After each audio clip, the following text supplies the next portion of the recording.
So much easier now. Great. And welcome to Castle Run. I am your DM, Elijah Goodall, pronouns they, them.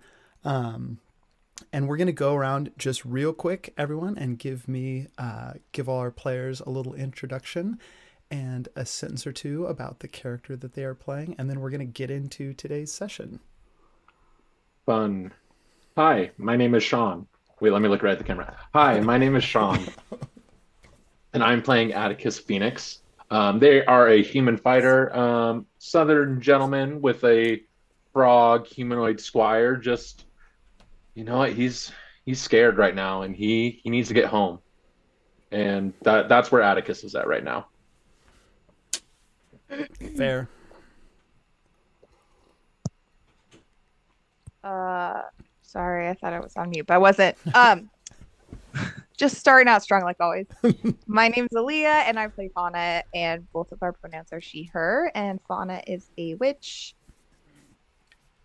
human witch, but she has horns because of a thing that happened. And also she has a familiar, the cat, who is a cute cat, and So also cute. her bestie, and also they can like talk and stuff, and it's great. And some things have been happening lately that are looking foreboding for her, but we will find out what happens, I guess. Yeah, we will. I haven't had you open that mystery sheet yet that I sent you. So Yeah. I have surprise sheets that I it's, don't know what is on them. yeah, I I imagine it's literally just printed them out and asked building Dan to look at tension. them to make sure it was like printed out okay because my printer's like kind of Yeah. old. I was like, just look at this and tell me if there's any like weird printing mistakes or gaps, but don't tell me what's on it. Um, all right, that takes us directly past June is not here, so Nick's will be the limited amount that they're in will be performed by me, and that takes us straight to Perrin. Hi. Or, hi, I'm Tyler. You might know me better as Tyler. I play Perrin, he, him for both of us. Perrin is the Ranger Bard, shortly to be Bard Ranger, as we are reclassing him a little bit to light up with the next couple little arcs that's happening. And Perrin is a confounding mess of contradictions, and he's doing his best. He's really trying. He's trying. Or is he? I don't know. You'll find out this week on Castle Run, Run, Run. That would have been the perfect time to cue a quick little theme right there, but we don't have one. Oh, at least we don't have a quick one. Speaking of Not Q, yet. Let's go ahead and cue up this. do do do do do do. Hi, I'm Q.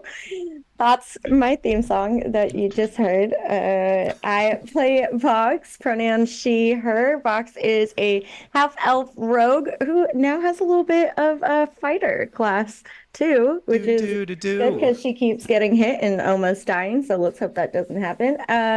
Vox kind of just went through her little arc and successfully has gathered all her family, and they are safe and is now just following along with the team to return the favor of rescuing and killing mostly. That's all. Yeah, big favors to return. Yeah, that you're like returning the favor 1,000 times. Yes, more than you would like. When we last left the group, they had recently parted ways with a traveling theater group. It really just came down to 4 individuals and a hedge knight protector.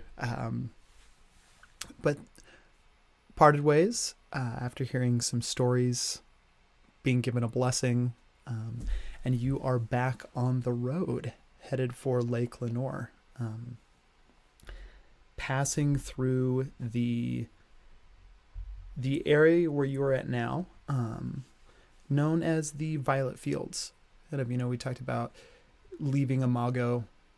You had about a day's travel through, more scrublands until you came to greener meadows and plains. This day of travel, which is, I believe, unless I'm wrong, the last day of travel before you reach the shores of Lake Lenore. You are surrounded on all sides. A clean path carves through green fields, and these late summer violets that are kind of probably a week or two away from finally losing their blooms and getting ready to go to sleep for the harvest season and the long winter ahead. But it is a bright blue sky and the sun shines down. And the party is on their way. Let's have our survival check for the day, with advantage for whoever is helping you, Perrin. And then also the luck check for the day would have gone to Nyx, but in Nyx's absence, I'm going to roll it for them. Or I shouldn't say Nyx's absence. Nyx is in the cart with all of you being pulled by the Ashkas, but they are fully hood over their head. Nyx, do you want to have like a deep emotional heart-to-heart about our thoughts and feelings this morning? The only response our collective backstories. The only response Yeah, you it's time. get. I'd like if we shared a little bit, Nyx. I thought Starting we had a with beautiful Nyx. moment last night, but yeah, Nyx, please start. Share something that nobody else knows. Tell us your deepest, darkest secret. Burt is going to kind of lean over between both of you. She ain't said a word since this morning. I kind of think, after... Well, I reckon I'd do it too if it happened to me, but after being, bound, so to speak, by that nasty fellow over in Imago, I kind of, well, I bet she's just taking some time to think. I mean, I remember what it was like to take a vow of silence, so... Yes, we all remember when you were better. Damn. Well, that was pretty funny, actually. Now I feel like I have some emotions to process. I guess I'm just going to go back here, and Bert's going to go back and kind of take a seat next to Nyx. A hood comes out of nowhere. Comes out of nowhere. Where do you get that hood? I'll talk to you later. All right, well, Vox, you want to help me check the perimeter? That is a 19 on the luck check. Good job, Nyx. Killing it. Yeah. Filthy, dirty, 23. Ooh, okay. 23 on survival. Since setting out from Esparia, this is probably one of the more beautiful days that you've experienced in your travels. There is, of course, an incredible beauty to the Salt Valley. It kind of has that painted hill thing going on, all those towering red cliffs. But it's dry. It's not fun to travel in, and after a few hours, the majesty of the views, I think, gets lost a little bit to the fact that you are trudging through a desert. That is not the case right now. You are going through beautiful green fields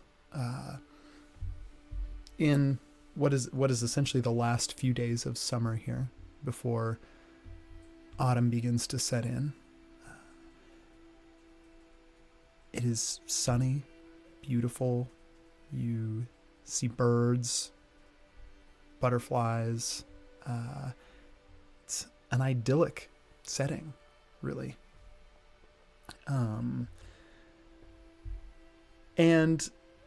Nyx, you said that you were riding on one of the Achkas oh my god, what did we didn't name them. They're not it's Pete and Pete Petey. and Petey. Petey. And Petey. Pete and Petey. Yes. Thank you. You're so I welcome. I thought you were going to pull out a wild spelling there for the second one. I'm so glad it's just a Y. No, there's like 8 Y's after. Elijah, I just feel like sometimes you could like maybe take some notes. Like it feels disrespectful to ignore to our role remember. play. Yeah, you're right. You're right. How I have dare so you. few things to remember. You'd think I could remember the names of. Vox, go ahead and make a perception check for me on this lovely day. That's a 7. Bucks, that cloud up there looks like a fish. You see it? No, it just kind of looks like a cloud to me. I don't really see shapes, see- and my imagination doesn't really work that way. It's got like 2 arms and hands and a tentacle. It's a You fish. got that condition where you can't see shapes. Yep. Great. Rough. On a 7, it's. I think we're into the afternoon portion of your travel day by now, and in the distance, kind of you'd be looking at it from a little bit of a vantage point. It's not a huge. It's not a huge valley that leads, but you are kind of up on this slight ridge. And far in the distance, shimmering on the horizon, you can see the immense span of Lake Lenore. There are a lot more, it's not forest, but there are a lot more trees here. There are magnolias that still, or trees like magnolias that still have their blossoms hanging in strands blown by the wind. You see small groves of ash and aspen trees. So there's you are trees, but Closer it's to a not source a of water. forest. It's not a forest. They're not quite dense enough. You are still in plains. What's a good? We're talking like smack dab in the center of Illinois right now. But if we were going to describe it as Flat. Arctic coast, desert, forest, grassland, mountain, swamp, or underdark. grassland for sure. Dang, I was hoping for Underdark. That was really What a good. wild Swamp. shift that would have been. Oh man. Atticus is like looking out and he looks like Cletus is like, it's been some time since I've been to the lake. As you make this remark, Atticus, you kind of interrupt Cletus in the middle of a story that he was telling Fauna, and Cletus kind of stops what he's doing and turns and looks back. Yeah, I mean, it feels like a long time since I've seen anything outside of Solas or the South Green, to be honest. Yeah, we haven't had a proper chance to catch up. I mean, That's such a good idea. You two should catch up. Like, Oh, For a but few you didn't days. finish the story yet. How am I supposed to know what happens? we can finish the story. It's not a problem. Well, so I the mean, one, I'm the the- Mar, No, Mar, no, Mar, no, Mar, Mar. I can't. I mean, finish your story, Cletus, and then actually, and Atticus is gonna look around and like, we should probably find a place to camp out. And I feel like there's some stuff I got to tell you as we get closer to the lake and You what want to comes camp after out? the lake. It's midday. Oh shit! He like rubs his eyes. I thought that. That's Sorry, I thought fine, the. but, I thought like- the. No, I thought the sun was setting for some. I think because I was laying on my side in the cart and. Yeah. Right. Never mind. Atticus, We'll do the that last later. time you were at this lake, before or after you kind of didn't kill your vampire friend here? I mean, he looked really dead. I will say that he looked very dead. Like Right. we've killed a lot of shit as a group. It's kind of magical how easy we kill stuff. Right. So But How to be about- clear, did he look dead before or after you hit him with the sword? Because again, vampire kind of is already. he, Oh, Perrin, you Dead. actually learned something about vampires. I'm so proud of you. Yeah, they're called Yeah. the re-dead. he had kind of more of like That doesn't seem right. smarmy look. Like He looked like the living personification of a shit-eating grin, if that makes sense. So do we need to cross this lake, kill this vampire, or are we just crossing the lake and just letting this be?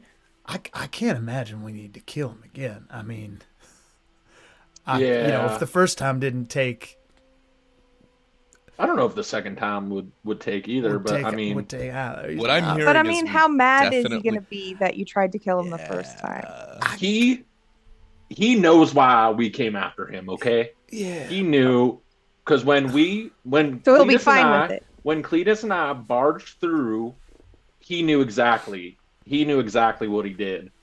Right. So to be clear, you're saying that you were direct about why you were there in that time when you mistakenly thought he was dead, but you're sure about the other part. Yeah, I mean, a broken clock's right twice a day at least, right? Like don't I could be think right about that- something and It's be not a wrong about positive another thing. statement. I just mean, Well- like, do we need to be worried about running into him? Is he gonna be mad? Nah, I'm gonna look at Cletus and be like, nah, like, like when you were young, did you ever get in like a fight with like another kid? No, there weren't other kids. I had to keep them safe because if there were other kids, they would die.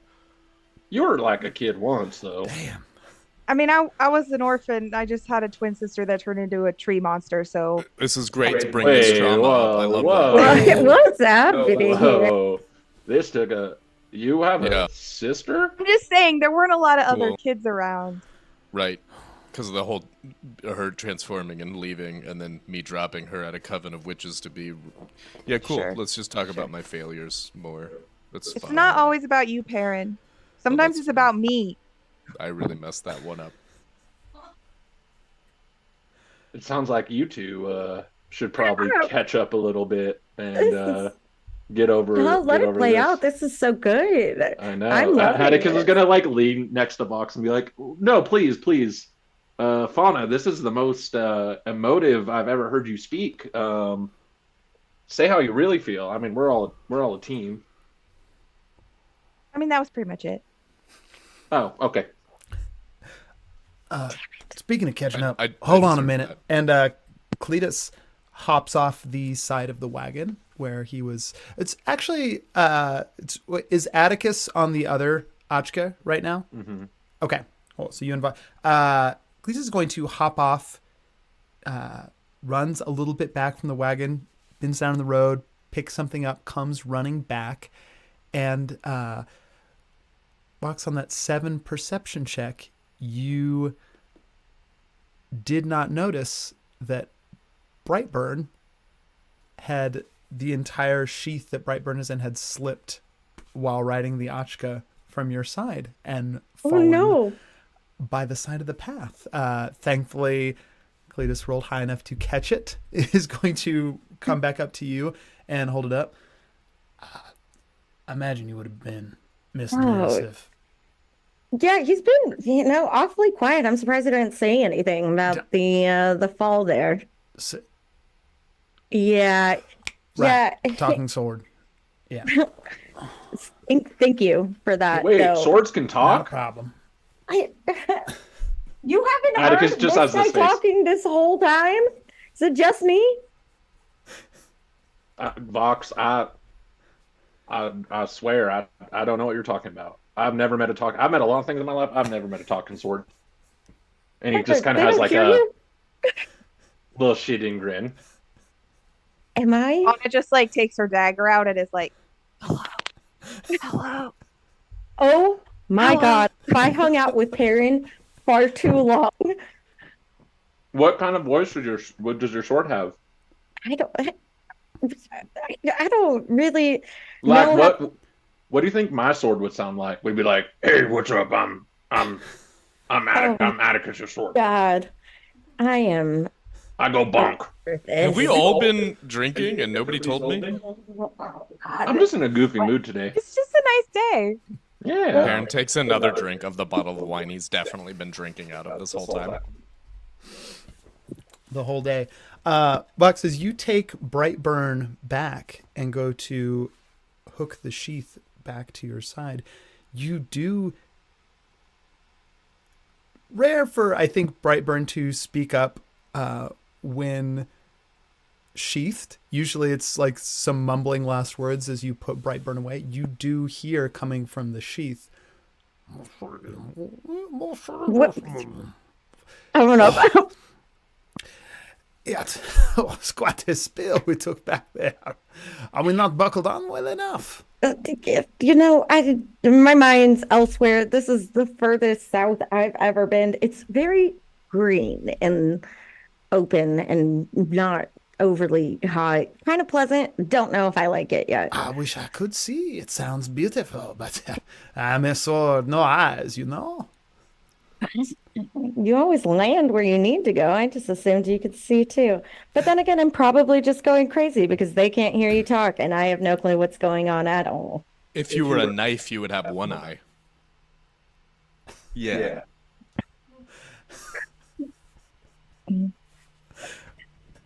Anyways, great shot.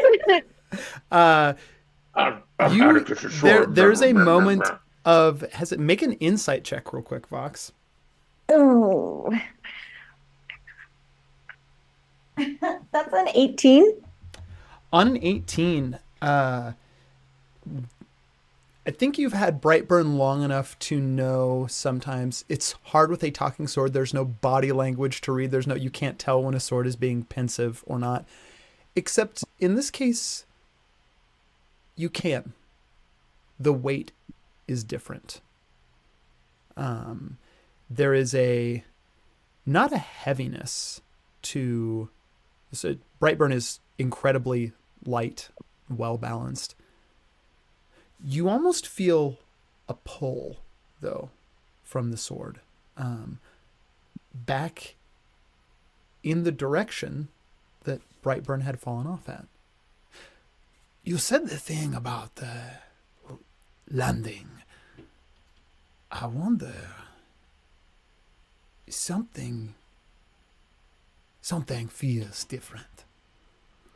You know, I have a taste for what that eye, that I took that eye a long time ago, and then we fought that nasty man in that tower, and it tasted the same. I felt drawn to it. This is like that, but different. Okay, so you want to go back over there? Listen, you don't want to. I wouldn't pretend to boss the entire party around. I am but a humble tool, a sword. All right.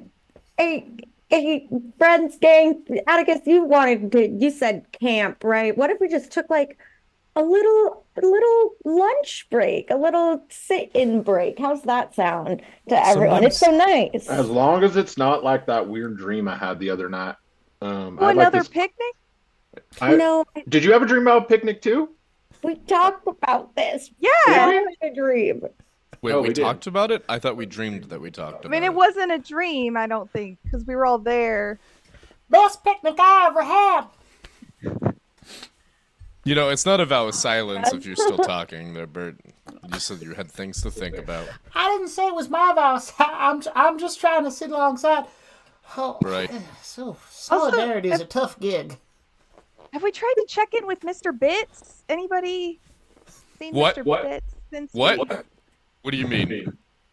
I mean, like, they're around, right? Like, are they here? Don't talk about them. I don't like that. No, don't acknowledge. Make the bad toad go away. But they're helping us. Fauna, give me a perception check real quick. Or it can be an arcana check. Either one. I'll do perception. And that is 21. On a 21, you look around. It's... As you kind of look around and say, Mr. Bits, towards the back of the wagon, similar to that idea of when you see heat rising off of stone, or the shimmer of raindrops in sunlight or any kind of spray, and you see that little bit of rainbow. There's just this little, for a moment, just this little shimmer at the back of the back of the wagon that then disappears. I feel like if this Honestly, was a movie and we were like cutting back to like points in our history, like every time we sit together as a group, there's always like enough space for a person between us, and there's like a very comfortable seat on the wagon that for Yeah. some reason nobody wants to sit in. Like Nobody's we been don't sitting even in. think about it. We just always steer around it. I always steer around it.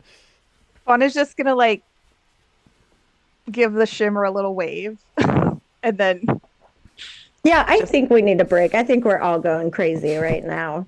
She's over there waving at nothing. I think I need to go look at something. If I drop this, I probably drop something else, like my marbles. Yeah, let's stop and eat. And I'm gonna pull the. Oh, cool. Yeah, no, it's fine. I'm not in charge of making those decisions. Like, that's fine. That's fine. That's I all right. thought you were just the chef. No, No, that's that's- fine. No, whatever. I thought I was the leader. I felt like I was. No, that that's was a fine. clear dictation that happened.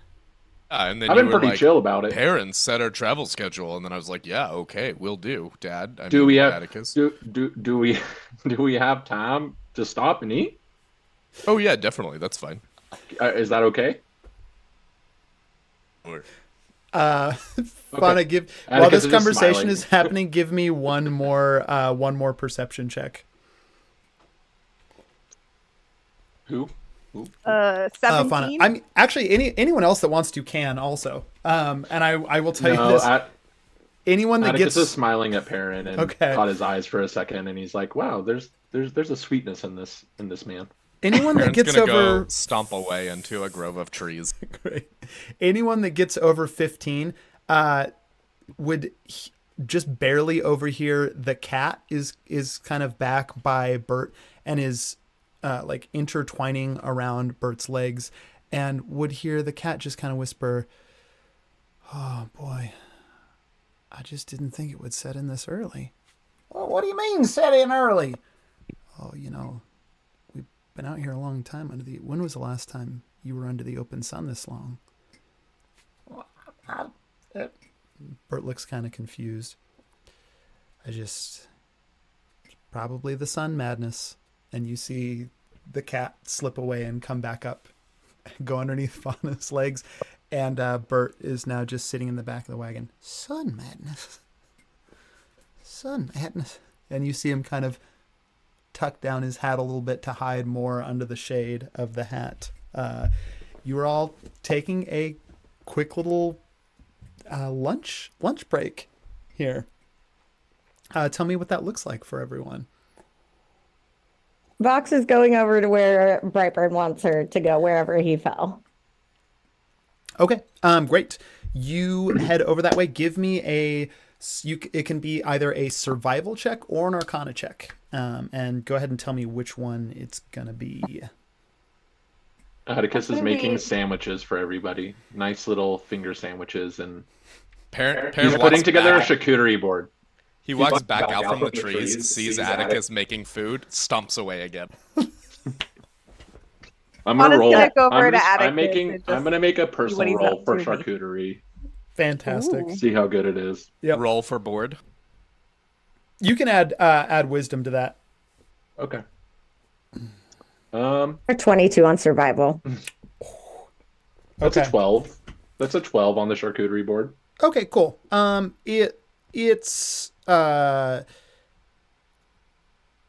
It's okay. Yeah, we're on the it's- road. It's not going to be great. Yeah, it's not going to be great. This is the Lunchables equivalent of a charcuterie board. But you've dressed it up a little better. Vox, on that 22, Never good at bleeding. you, from the vantage point where Brightburn fell, is Brightburn still, do you still have Brightburn out right now, or is Brightburn back in the sheath? Yeah, I think she would have put him away, but then pulled him out as she's Okay. walking in. Like, what are we? What? Okay, I stopped everyone. So, what do you need? There is something different. Listen, I don't want to make it look ridiculous, but there's something in the wind. If I could taste a little bit more, maybe, you give me a little swish back and forth.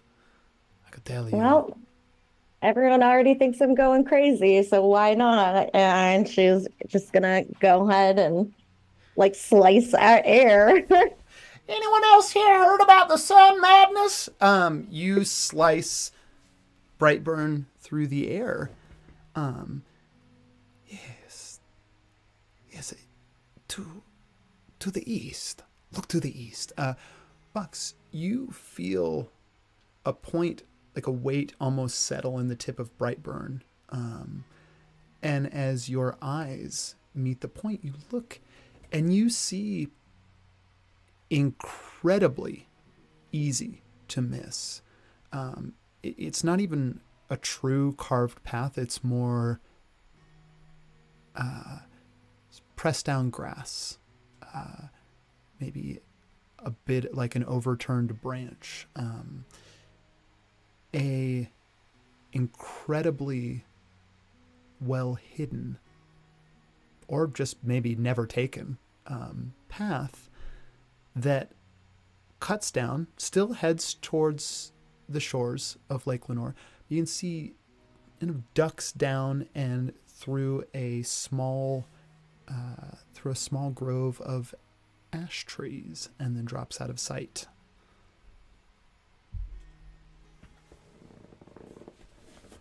Fox is gonna look over at the party. Yeah, I know we just talked about like not doing the split up thing, but I know this is gonna sound crazy too, but Bert's over there talking about sun madness, which I don't know if it's a thing personally because all the sun. Anyways, It's there's a thing. I got it on path. good authority.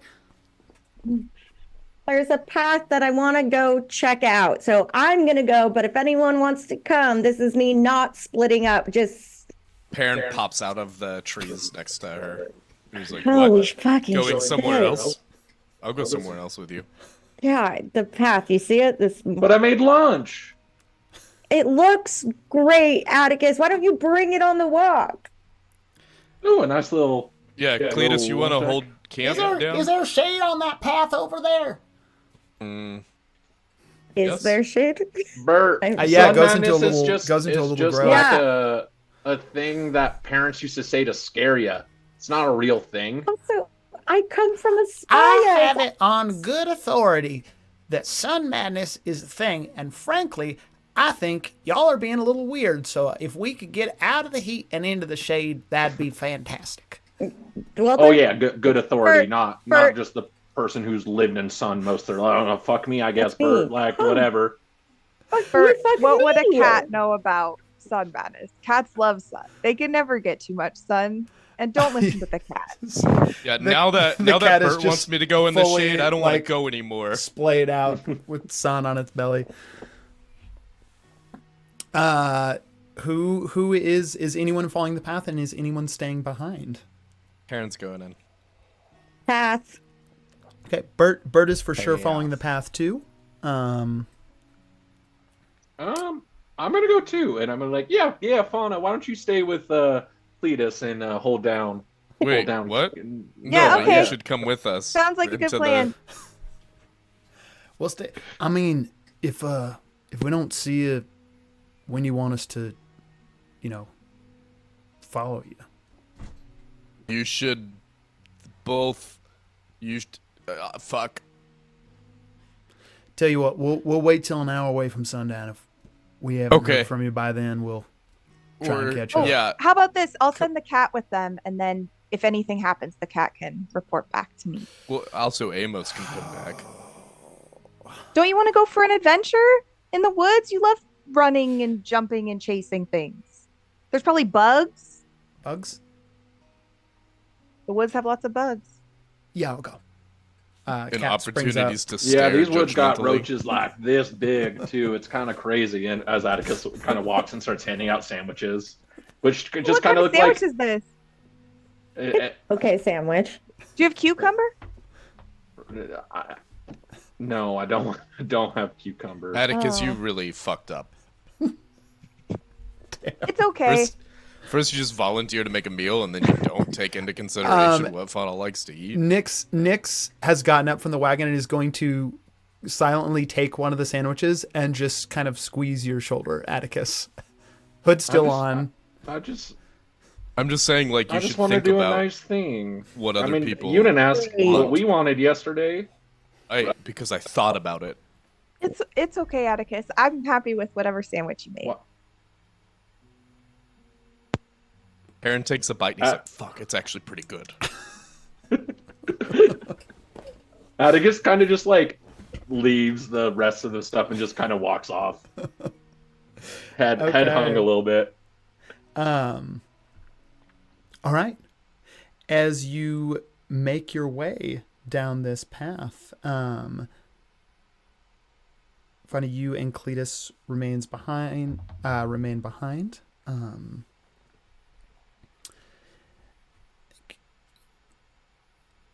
As you start to follow this path, you make your way down. It's doesn't take more than 5 minutes to kind of reach where the path disappeared into that grove.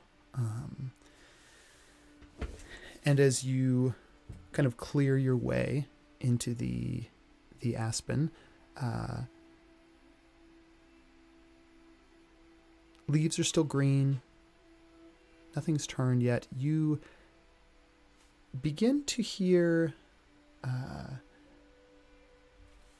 you would begin to hear the sound of water in the distance.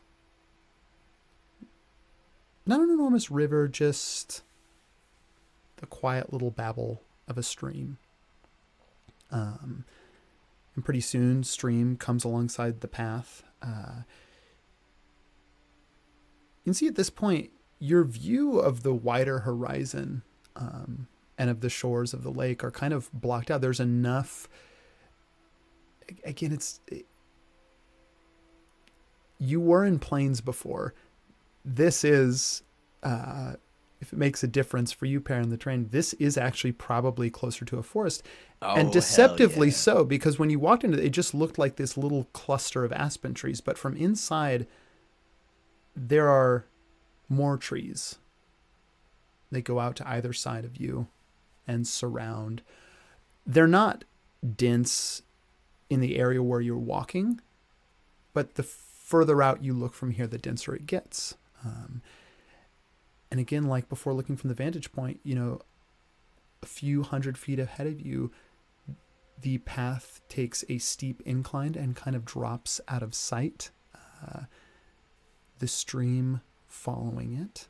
And in the distance, you are a lot closer to the shores of the lake now than you would have believed. You can actually see them now in the distance. And near the shores of that lake, you see a tiny village. Couldn't be more than probably a couple hundred people that live there. But there are beautiful, like, large flowering trees that, dot the landscape along with the small dwellings of this village. Just simple wooden buildings, nothing fancy. And on the far side of it, you see a small waterfall that just kind of tumbles down and from the same stream that's going along the path and carves through that city and goes until it meets the lake. I would like to do a perception check of this town and area and see if it seems natural. Yeah, go ahead.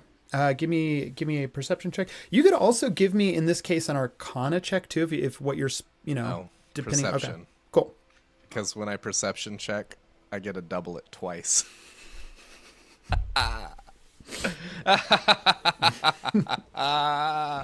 rolled a 15. I get a plus 3, 6, 4, 10 double proficiency bonus, which means I get plus 16. I get 31.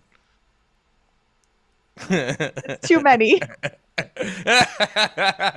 My God, a 31.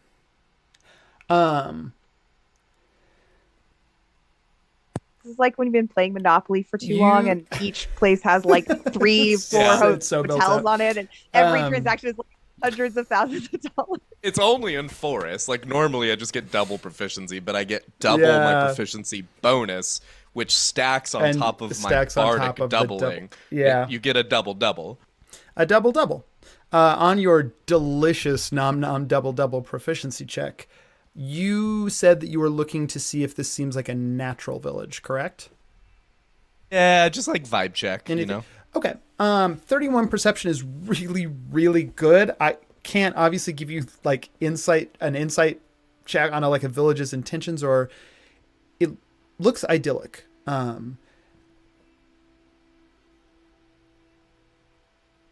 If the situation was different, maybe suspiciously so, but what you think is going on here is not.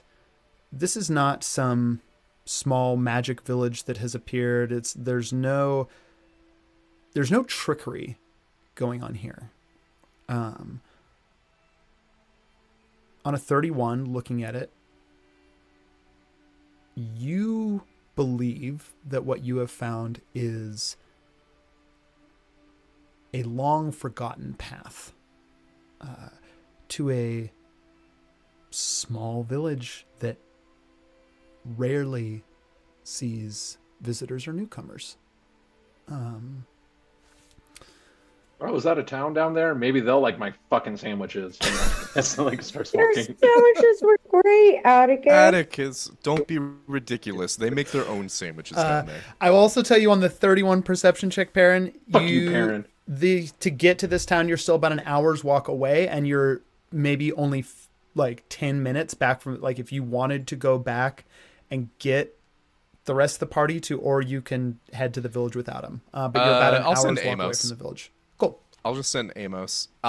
And when I send Amos to tell Fauna that to follow after us, Fauna, Amos just kind of appears like next to you. Like you just are sitting there relaxing, talking to Cletus, flirting, whatever. Amos is just there. Like you don't hear wings, you don't hear anything. Amos is just there. Amos, you startled me. Sorry, Perrin sent me, I guess they found a village. So What kind of village? really small.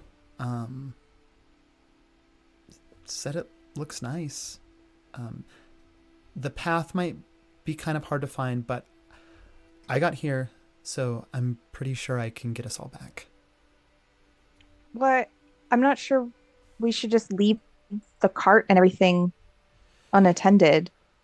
Right, the cart. Oh, also remember Amos to have Nyx and Cletus guard the cart. And no one Nyx else. is with you, I think, right? Nyx did come with the well, I guess Cletus. I I don't care. Cletus is going to look at you, Fauna. I mean, I don't mind. I could take, if you're headed that way and there's a small village down by the shore, I mean, I reckon it wouldn't be too hard to pull these around and, you know, meet you at the other end.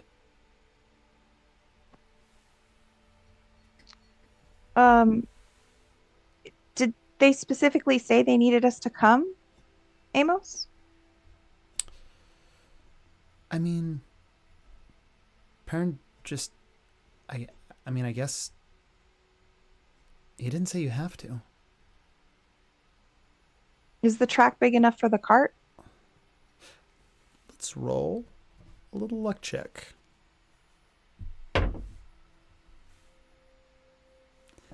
It's a 7.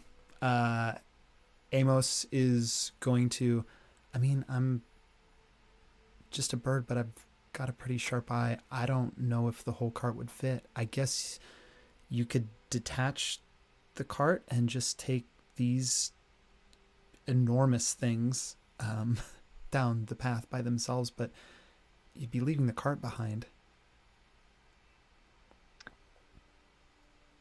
Fauna's like kind of annoyed that she has to leave Cletus, but she's like, I guess I better go see what they want. If you want to stay here and well, why not? or Yeah, try and come after if you can.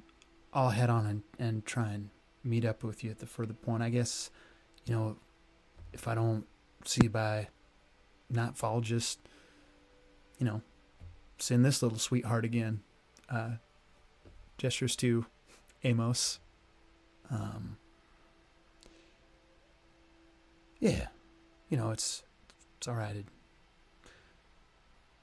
do me good to be alone with my thoughts for, for an afternoon. All right. Well, just you'll have to finish telling me those stories later. Yeah, I mean, hey, we're headed all the way down to Salasa. We got a lot of time. All right. Let's go, Amos. Cletus is going to bid you farewell, and with the Achkas pulling the wagon, he actually stands up. How does he bid farewell? Tell us. Hold on, I'm going to roll a little performance check. He's going to, fun as you get off the wagon, Cletus goes up and stands astride. Massive enough stride that he can just stand one leg on each of the Achkas, kind of spread and holding both sets of reins in one hand. Just kind of standing out like teen wolf style, and sort of looks over to you and just gives you like a nod and a wink, and then whistles, and the Achkas take off.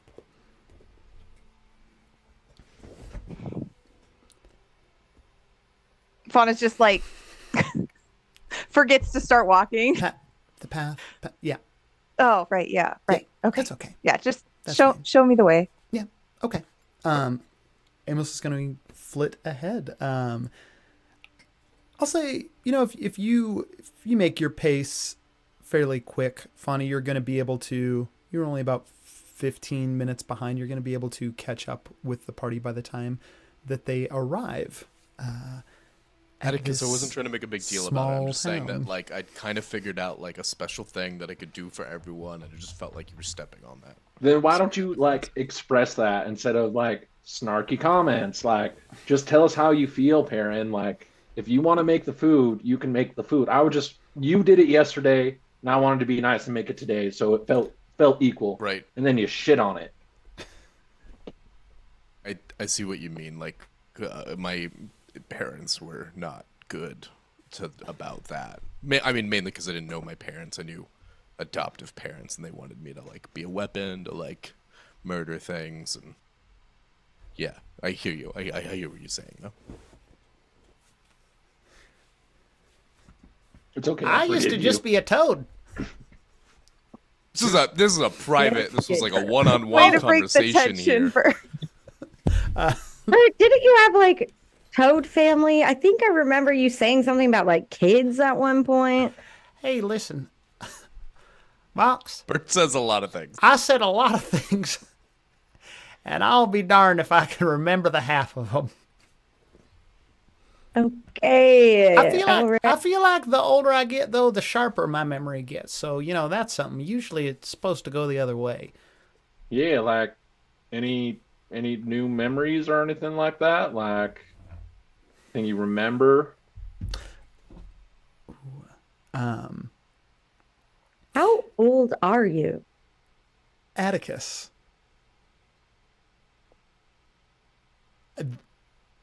This feels like an important role. And so even though it is Burt's role, I'm going to have you do it. And you're going to do it with advantage. And you're going to add Burt's wisdom modifier, which, bless his sweet young heart, is just a +0. So it might as well just be a luck check. But you're doing so with advantage. That was a 2 and then a 19. Wow. Okay. On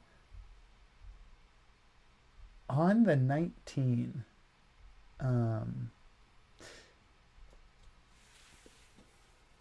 Burt looks thoughtful for a moment. You know what?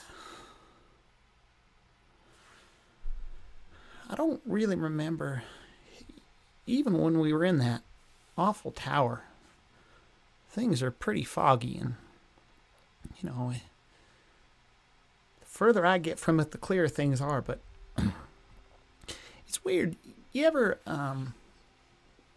any of y'all ever have those kinds of memories where, you can't remember when it happened, you can't seem to place it, but it's like, almost like a dream, sort of. You know, if somebody were to tell you something about it, confirm some kind of detail, it'd show up there even if you didn't. I think I got some memories like that. I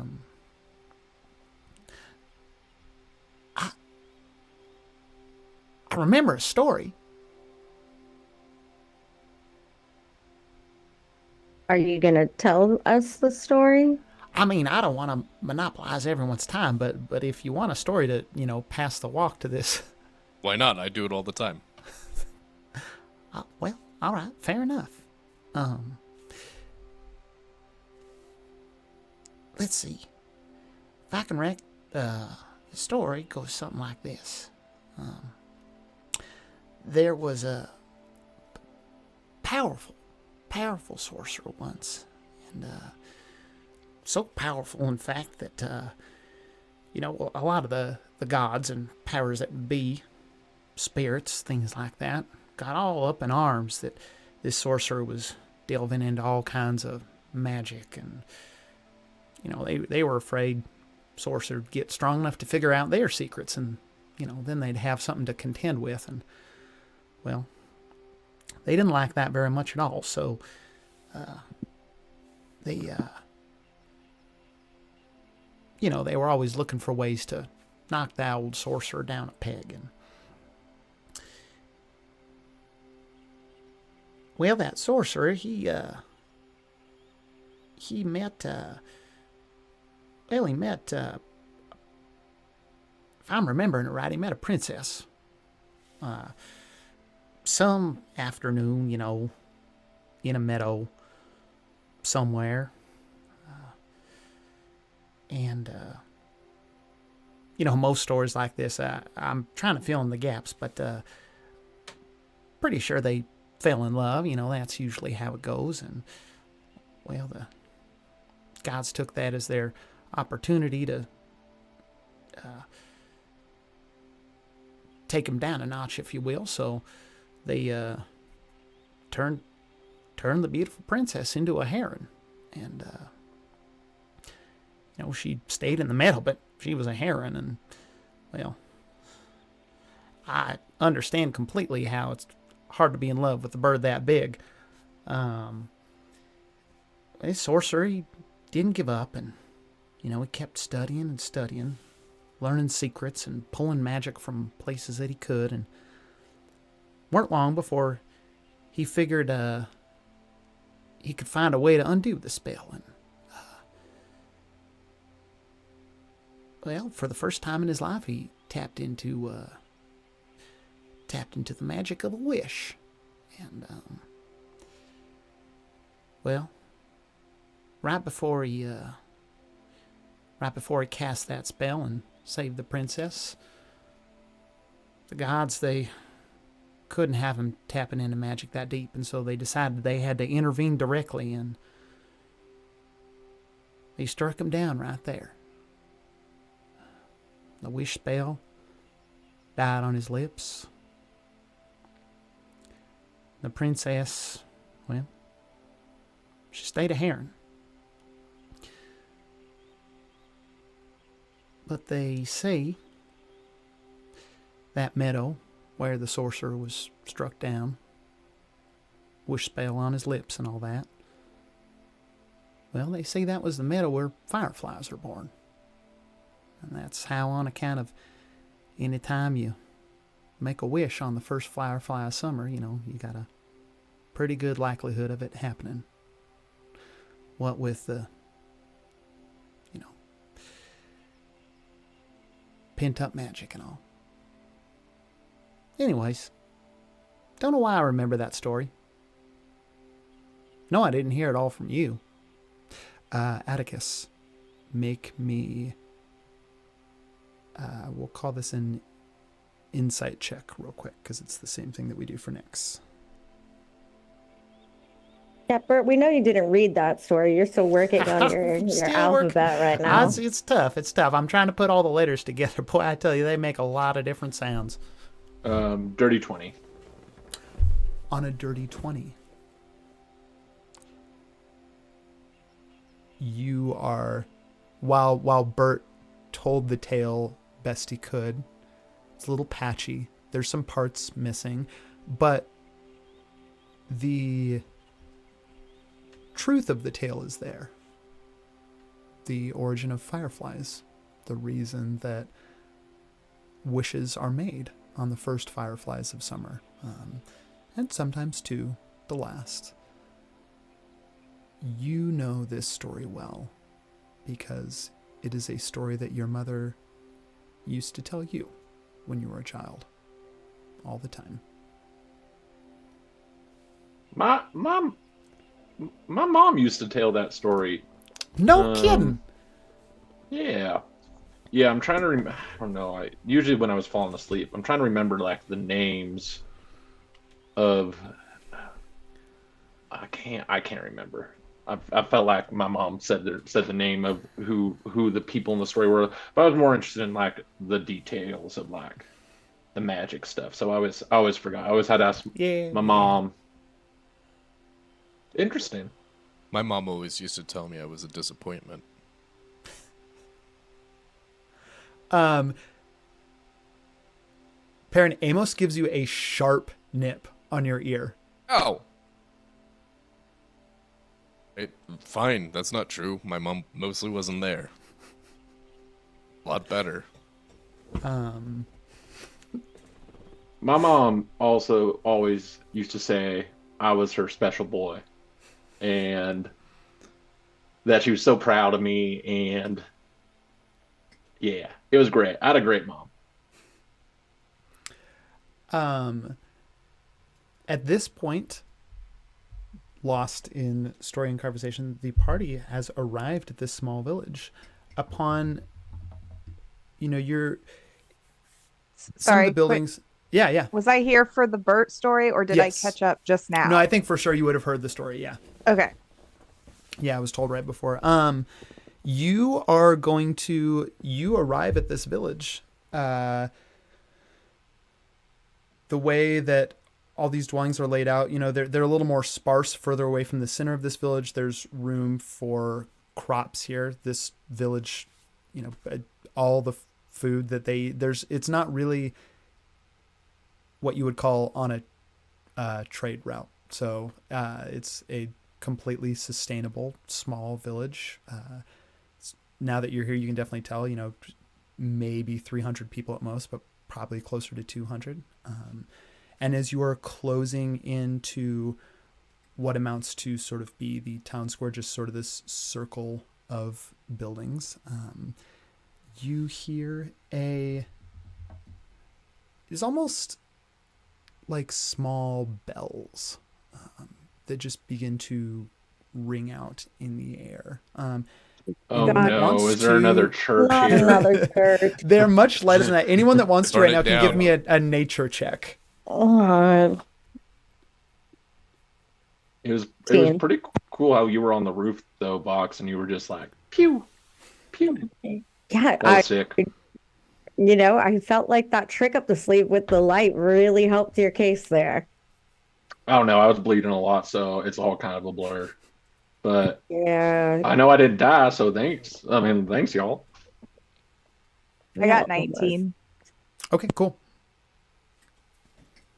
On a 19, anyone that got, I'm going to say for this check, 18 or higher, you recognize the sound. It is a rare, very rare flower. It also doesn't grow up a lot north, so I think maybe for you, Fauna, you experienced this flower as like a dried flower, basically, like maybe an ingredient that was around the coven sometimes, or something that Nerlith had brought back, but never the living, growing thing. These are just little bell blooms, and they are essentially small, little yellow pod-shaped flowers that when there's enough of them and the breeze blows right. Makes it sound like a very high little bell being rung. Very gentle and soft. It's not like this echoing thing when you start to walk into the village, but a breeze picks up and you just hear all these little chimes. Fauna's gonna collect some and put them in one of her little vials that she's sort of collecting nature items as we go along. Cool.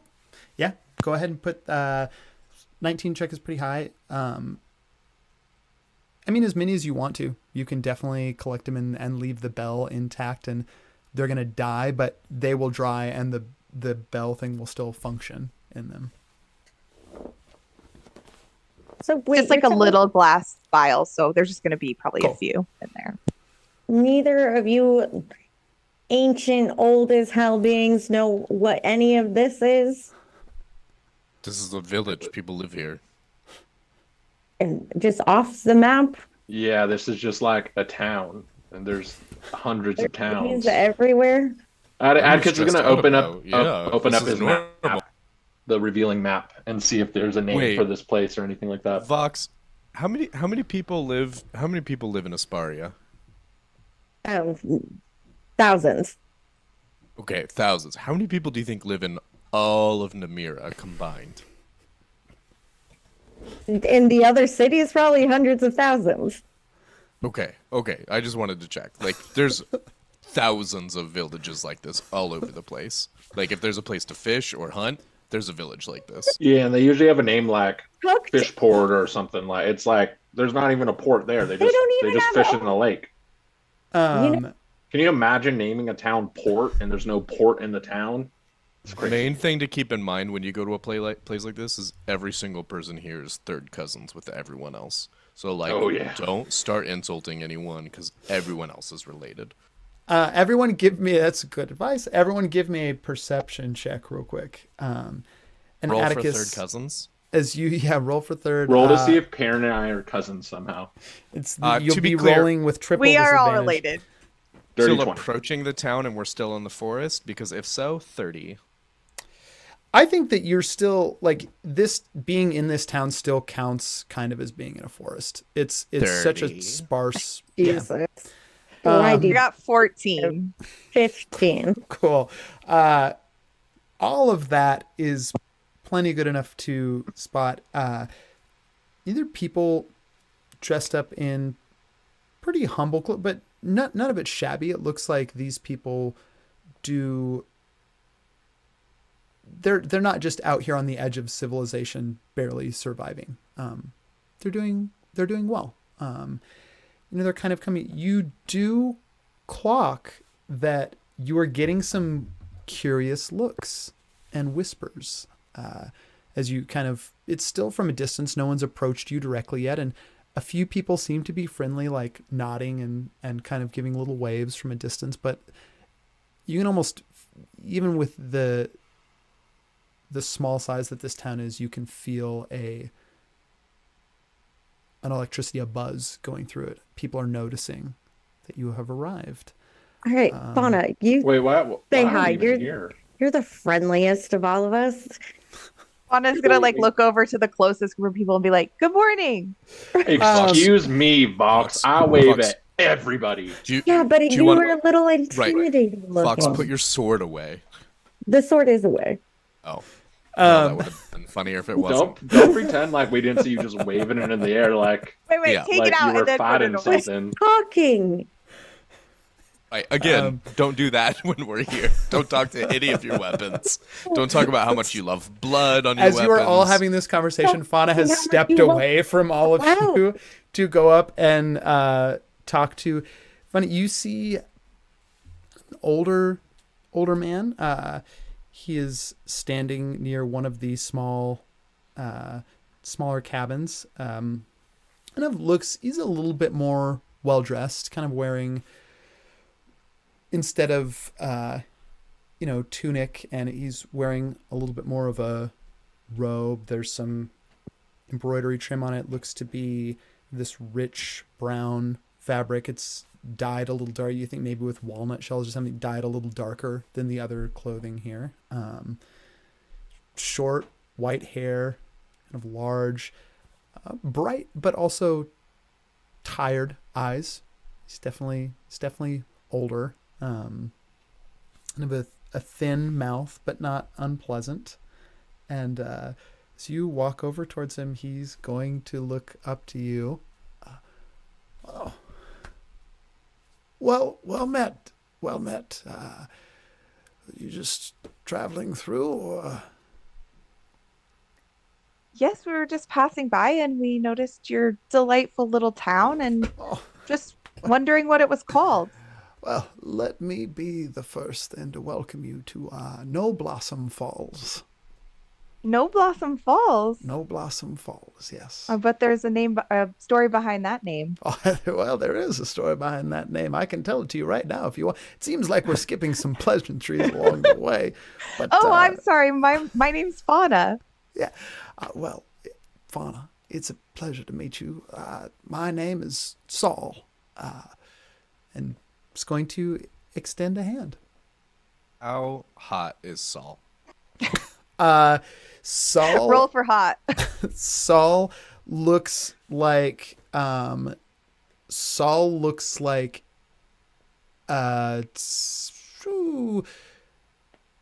an early 60s Christopher Walken. So super hot. Heard. Well, you haven't seen him dance yet, so that's going to be the real kicker. Perrin It's going to be walks up. more in his charisma if there's. Yeah. Perrin comes in real hot with a big warm handshake and too much eye contact, but he winks a little bit. He's like, "Hi, I'm Perrin. Perrin, Nice to meet Perrin. you. Saul, Perrin, Saul, it's good. It's good to meet you. It's so good to be in this pleasant little town here." Yeah, well, like I said, welcome to No Blossom Falls. We're more than happy to have you. It's not often we get people traveling through here. I don't suppose. We're just passing by. You know how it goes now and again. Like you get to traveling, you end up on a back road, looking Perrin, at some I already told flowers, them we were feeling the passing by. breeze. Just like nudging You know, Perrin. Perrin is still making eye contact. I already told them we were just passing by. Yeah, we are. Just pass him. Listen, Probably just here for the night. I don't when mean the to sun pry, goes down. and perfectly understandable if you don't want to answer. But can I ask? Have you ever heard of this place before? Have any ancestors or anything like that? Who, me? Or any of you? It's just not often Haven't. people find their way here. Oh, well, Has actually, any one of of our us? other party found the path. Box, come over here. Yeah, hello. Yes, I found the path. It was just, kind of like a pool and just caught our eye and it's so beautiful. Very beautiful town now. Yep. Mm-hmm. It's too kind. All of you are looking around now. It is an exceptionally beautiful town. There are, again, there's those large, almost magnolia-esque trees with wisps of blooms coming down off the tree. Those little bell blooms that Fauna collected.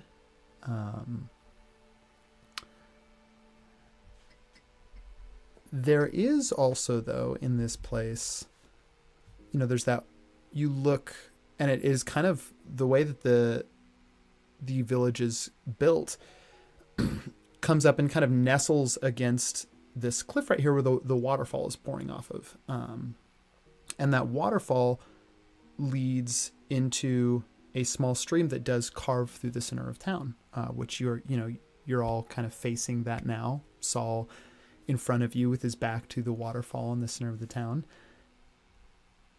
In the center of the town, I'm going to tell you a few things that you would all see, and I'm going to give you, especially parents, some details with them on that 30. Let me just look at my notes here to make I don't want to forget anything. Center of town,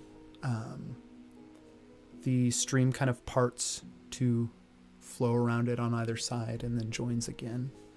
There is just a statue of a woman, and again clothed in garments pretty similar to everyone else here in the town. Simple tunic, trousers.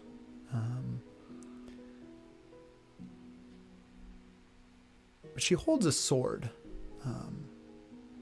She's kind of got shorter hair, falls just above the jawline, swept to the side, and tousled curls. There's looks like a very, very old statue. It's been upkept magnificently. Like it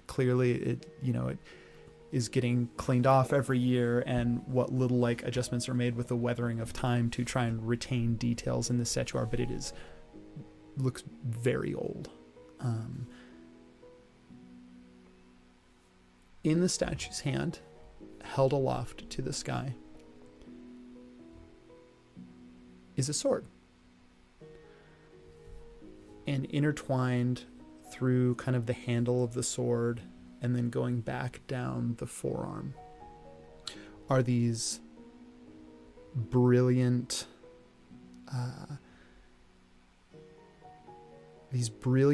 blue blossoms. They're kind of just flowering from this ivy that is on the arm of the statue. The sword looks remarkably like Brightburn.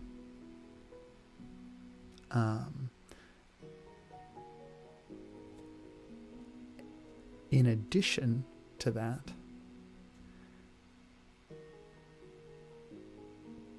it's such a high perception check. I still am going to make you roll for this, Perrin, but you get to do so with advantage. Go ahead and make me a nature check with advantage.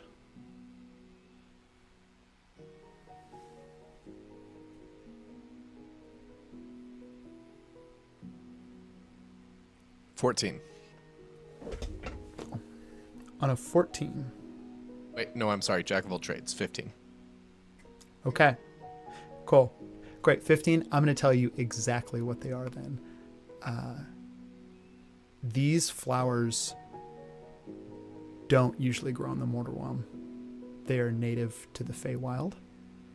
You've never seen them grow anywhere here. And the reason that they are so intimately familiar to you is that they were the same flower that was wrapped around the wrists of both Flora and Fauna when Oricastris asked you to come gather them in the dead of night in the Feywild so many years ago. And these particular, there's something from his garden.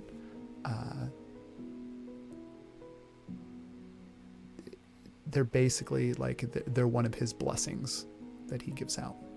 And you've never seen them in the mortal realm before. This is part of the statue? It looks like they're actually growing on the statue, and it is the only thing, like, again, this statue is very, very old but well maintained. There's no moss on it. There's nothing else growing on it except for this ivy that someone clearly has allowed to like grow up the arm and flower.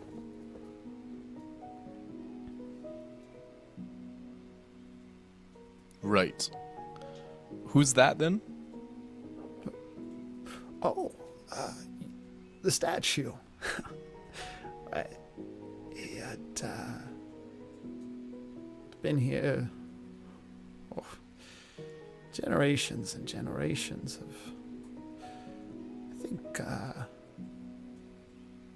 her name probably lost to time now, but around here everyone just calls her Hope. Does that name, presume a name, mean anything to Perrin? No, just the word. He's going to take a closer look, but I don't think I'm learning anything else. Cool. You can give me an investigation check or an arcana check. Nat 1. You go over to start looking at it. You step into a puddle and or not into a puddle, into the stream, it like splashes up and immediately your sock is just soaking wet. Oh my! Saul, look at me. I'm such a silly boy. Well, we can get you some fresh socks, no problem. Oh yeah, I would love that if you could help me take this wet sock off. That's well, I'm not sure what's going on here right now. Don't listen to him. He's our special little boy. Okay, that doesn't make me feel any better about helping him find. Sorry, I didn't even Look, just to be introduce clear, myself. everything is fine. Okay, Yeah. great, The, fantastic. We can help you get some dry socks. Do you mind if I take one of these flowers? Roll me a persuasion check real quick. I think Well, take Fauna's care of his also. sock if you can, so you don't have to do it. It's 22. On a 22,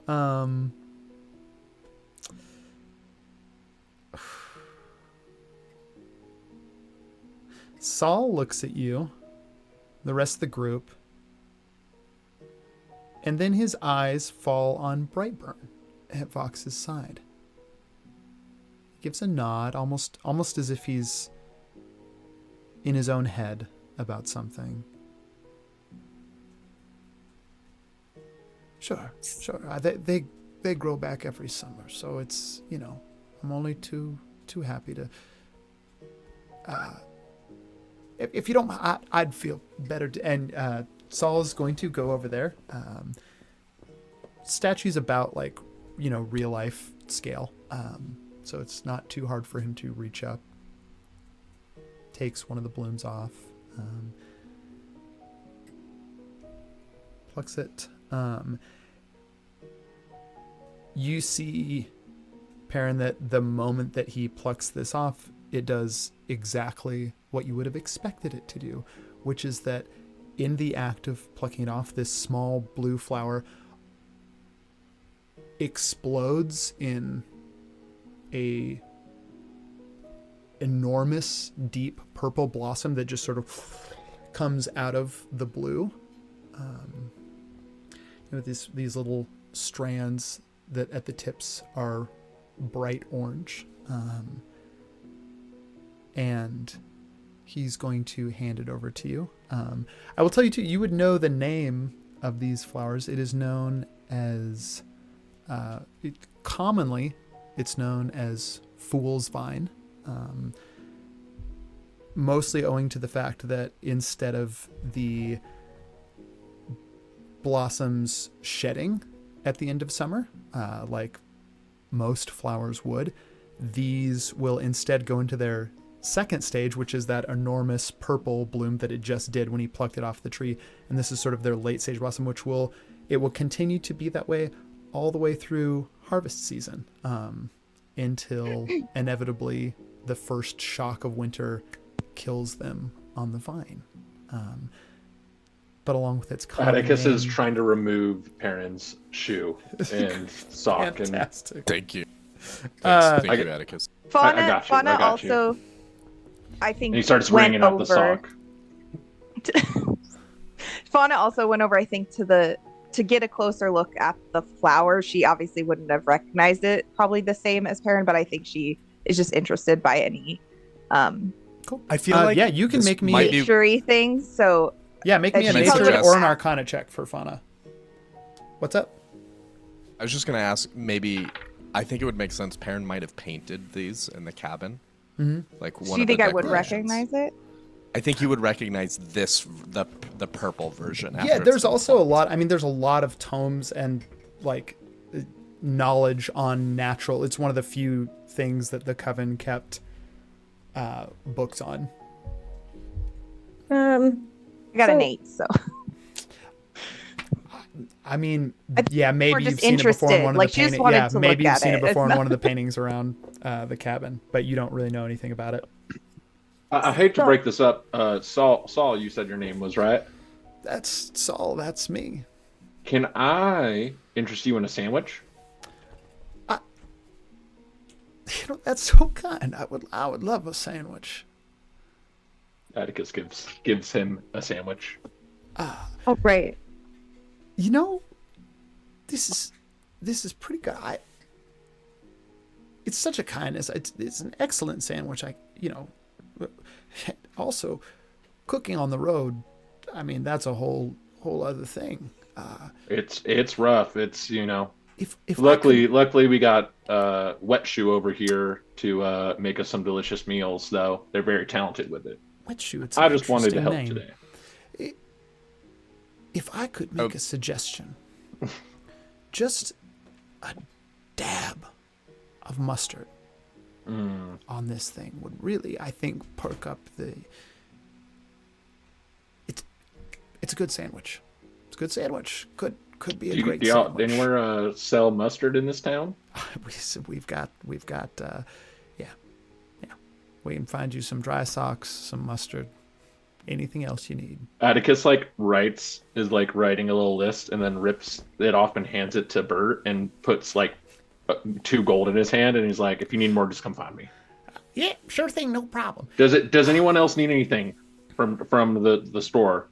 Also, Bert's is gonna everyone go get here it. in your town, Saul? Is everyone cool with a toad in armor running around and ordering things? Is it gonna scare anyone? I imagine if he's polite, he'll do just fine. Folks are more The than most accustomed to seeing Yeah. strange things here in No Blossom Falls. I genuinely hate to admit it, but he's very pleasant. That being said, the strange things what's that sword that Hope here is carrying? Well, I mean,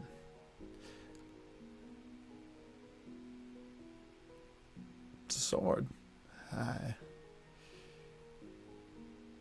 Okay, go ahead. I'm sorry.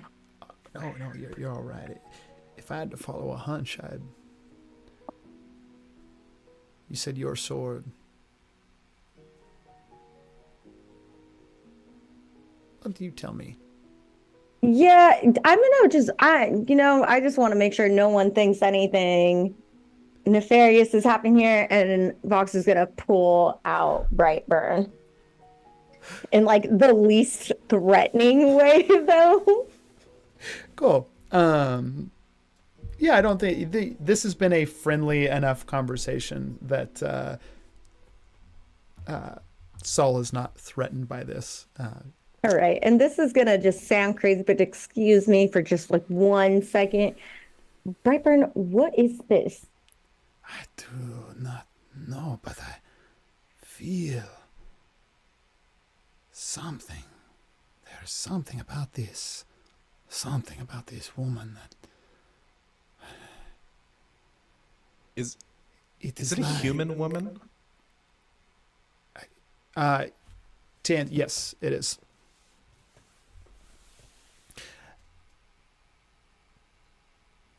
It is like something calls to me from a past life.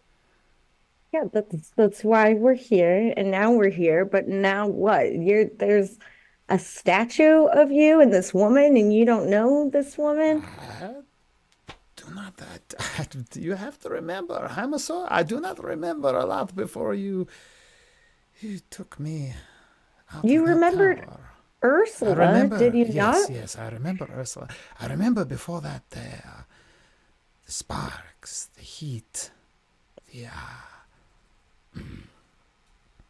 Well, you do fire damage, so the sparks and the heat makes sense. it was like I was being struck with some kind of object over and over again, and with each strike,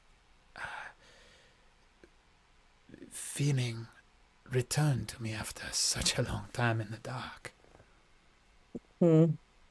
I cannot remember anything before that. Right. Well, that does almost no help. Perrin is going to get really close, still holding the flower, and he's going to look and see if the sword looks fey in any way. He's never really paid attention. What are you doing? Just hold on, let me look at you. Sword. Oh, now you want to look at the sword. The sword that you guys were just calling me crazy over saying it's just a sword. Now you're Box, are interested you in the upset sword. that we didn't look at your sword? I'll look at your sword. I Give gave me- you that sword. Give me It an was Arcana remembered. check or an investigation check for the sword to take a look at Brightburn. I like also talk. I'm just ribbing you, Vox. I like also talk to that sword. Yeah, see, so you knew that it talked and you didn't back me up when I said that it was talking. It was funny though, huh? It was like funny. Maybe a little, but not then. Man, Fauna, you missed so much when we were in that castle. I mean, the We shenanigans we got up to. Sounds Yeah, like it. I got eaten. I got Yeah. eaten by something. That was crazy. Yeah, Not- Yeah, a siren almost killed me. yeah. This, Man, I really missed a lot. yeah. No, it Her name was was like a the horrible Gray King or curse. something like It was that. I don't. terrible. Oh, I cut him in half. Yeah, Yeah. he ate me. That's one of the worst ways I've died. Man, didn't you turn Yeah. into a hermit crab or something? We don't Wow. talk Yeah. about I mean, yeah. Remember, because that was the day that nothing else happened to Vox. nothing. That was the day we found you, isn't it? I don't know. Right. Time got really weird in there. That's coming from an old man like me. Yeah, it feels like that was like a year ago. Well, Okay, but sometime you'll have to tell me like the whole story, but I don't know if this is really the time for that. think Yeah, the what are we doing here? Led us here. Yeah. I just hold on. I wanted to look at this sword for 14 seconds. I rolled 14. On a 14. Well, investigation or Arcana? Arcana. Okay. On a 14 for Arcana.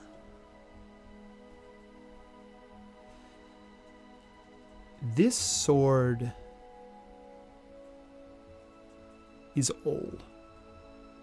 It is expertly crafted. I mean, it's the balance of it, the weight, everything is without equal for a sword like this. It's fashioned like a rapier, very narrow, sharp point, that intricate pommel.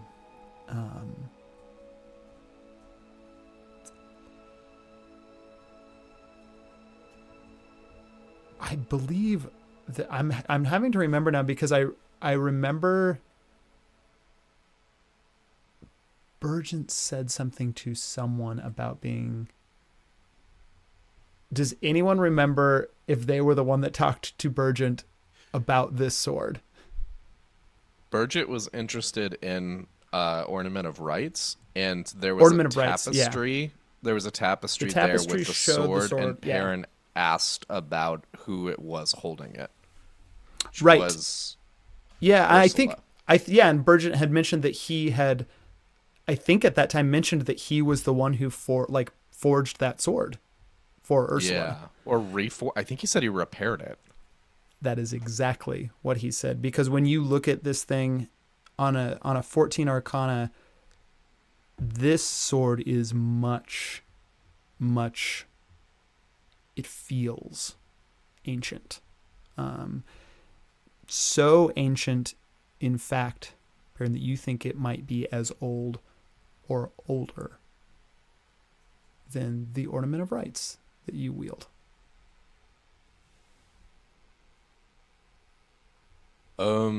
Interesting. Yeah, Vox, I think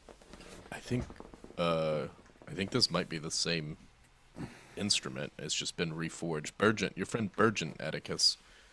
He had that tapestry and it had this. So like it was in the family, but like this is like an older version, you know? Really old. It's really well made. But I think it used to be better. No offense to Burgent, but like the statue version there is like better proportions. I mean, the sword can talk, so it could probably hear you insulting it. It seems rude. Brightburn's been used to the insults. It's okay. I just finally started started calling him Brightburn. He was Matchstick before. He's a little annoying. Really We helpful. sound insane. Saul, do we sound insane right now?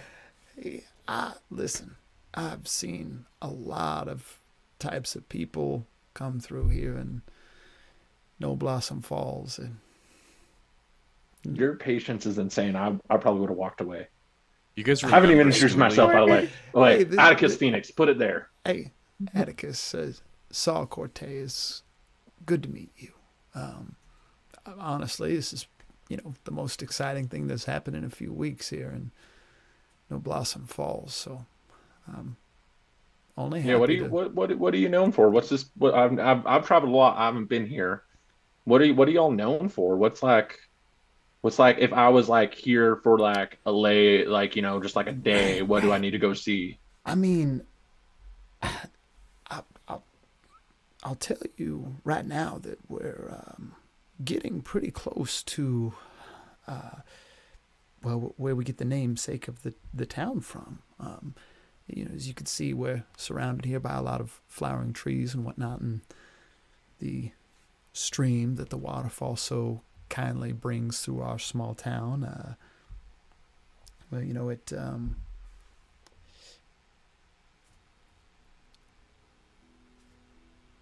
brings with it gifts and is going to gesture down to the stream. Atticus, anyone else who looks, you would see that the stream, and if you trace it back up, the waterfall as well, is full of those late summer blossoms that, in the breeze that's happening right now, are beginning to gently break off the surrounding trees. Many of them floating just to the ground, but others carried on the breeze into the water, down the falls, and along through the stream.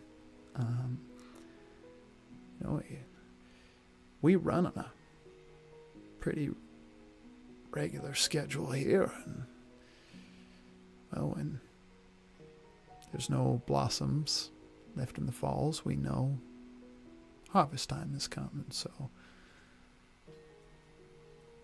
when the last one makes its way down the stream, things around here change a little bit. Everyone buttons down, gets ready for the cold.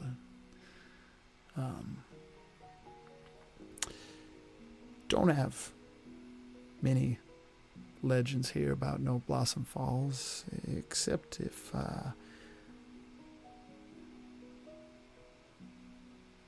it's never been easy for folks to find this place that were neither born here or had a parent or grandparent or somebody down the line that came from No Blossom Falls.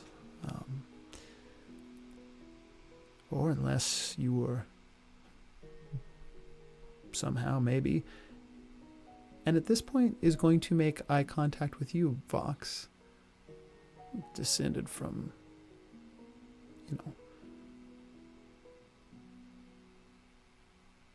the Fifth Court.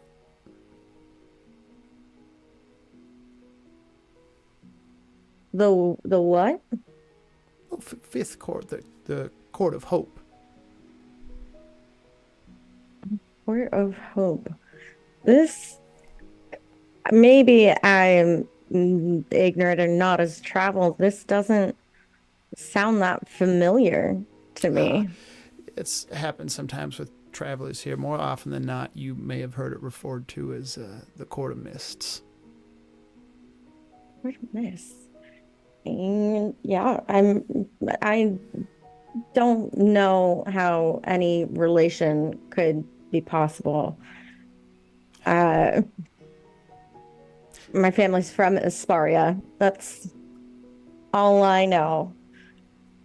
Well, I mean, Vox is only like a few weeks away from there. Like, people can travel. Yeah, but I've never heard of it, and I'm sure that I would have heard stories about this place. You've never heard of it. Well, you said But you you do never have the been this sword. south before, right? Yeah, and the courts died out like a long time ago. Yeah. Like, No, you know how the story goes. First, the Court of Endless Night, then the or Flame. No, wait, then it's how's it go? There's the rhyming part. but it doesn't rhyme. Yeah. It's the chord of Chord of endless flame. do. The world's endless bane. I don't know. Yeah, Something then- like that. Now Sort of we do miss. sound crazy. right. Yeah, but Saul, Fox, do you just remember stand, that rhyme? I don't know. stand We'll in figure it front out. of the statue. Stand in front of the statue and hold up the sword. Let it be. Box is gonna stand in front of the statue and hold the sword. Does it, Stand there. I'm gonna draw you.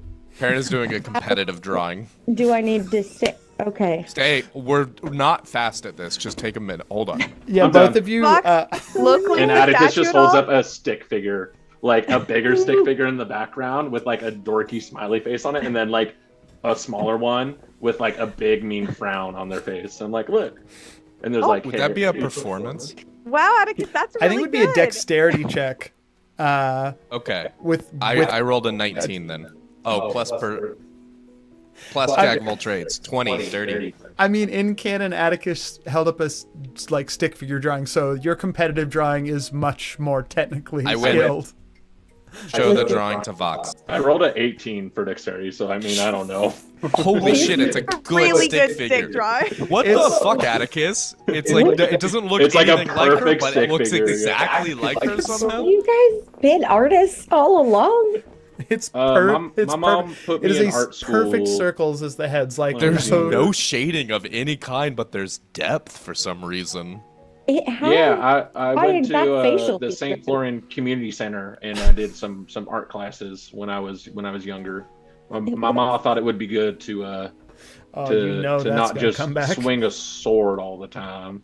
Perrins is like photorealistic, and he's like kind of ashamed of it. Well, I used to both draw for really the good. girls. I would paint and things, but that was just because we were like there was nothing else to do because we were hiding out in the woods. All right, both drawings are really good, but does Fox look like the statue? Vox, what do you think? that looks exactly like me, Perrin. You guys both crushed it. I mean, look at you and the statue, like at the same time. Well, clearly not on mine because Okay. you're frowning on this one and this one's smiling, Am and I always you don't really smile. That's Oh. the only change he made. Is he made you way happier than you are. It looks like you happy, but not. For Fauna, realistically. like DM information, the closest likeness between is the sword. So no family resemblance. No, this yeah. It would also be hard to you don't see one. It would also be hard to the features of this statue have really been kind of worn away by time. Well, in any case, I think maybe you have some family line there, Box. That would make sense. Wild news to me. I just want to know why we were led here. The sword, it felt something, it told me, and I know, again, I'm not crazy because Atticus has heard the sword talk too. It told me it felt some pull this way. So I just want to know why. Maybe it's the vampire. Saul, do you guys ever have vampire problems? Like Oh, yeah, a do you know who Vlad a is? full moon comes around and like you hear the That's howling werewolves. of crows. Wait, what? Really? Karen, No. we You're need to go kinda for right. your You were monster like Ever history. kind of heard like- a crow howl? I thought But do you know they're like called howl wolves. Vlad? Vampires. Do you know a guy named Wish Vlad? I wish I could be of more help. The one thing I can tell you is we don't often get visitors here. Oh. Very few and far between, and most of them tend to come here with the intent of settling down, being knowledge of this place being passed down by some ancestor or a deceased parent who had a fond memory of their years here. It is rare that we get travelers such as yourselves. Opportune too, as it's most likely that,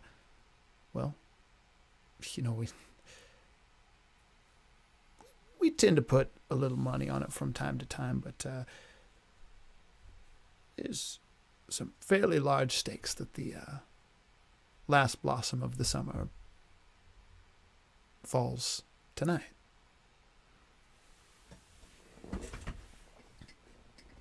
I mean, like, and Atticus is gonna look towards the group like, should we stay? Should we go? I mean, we're really close to the lake.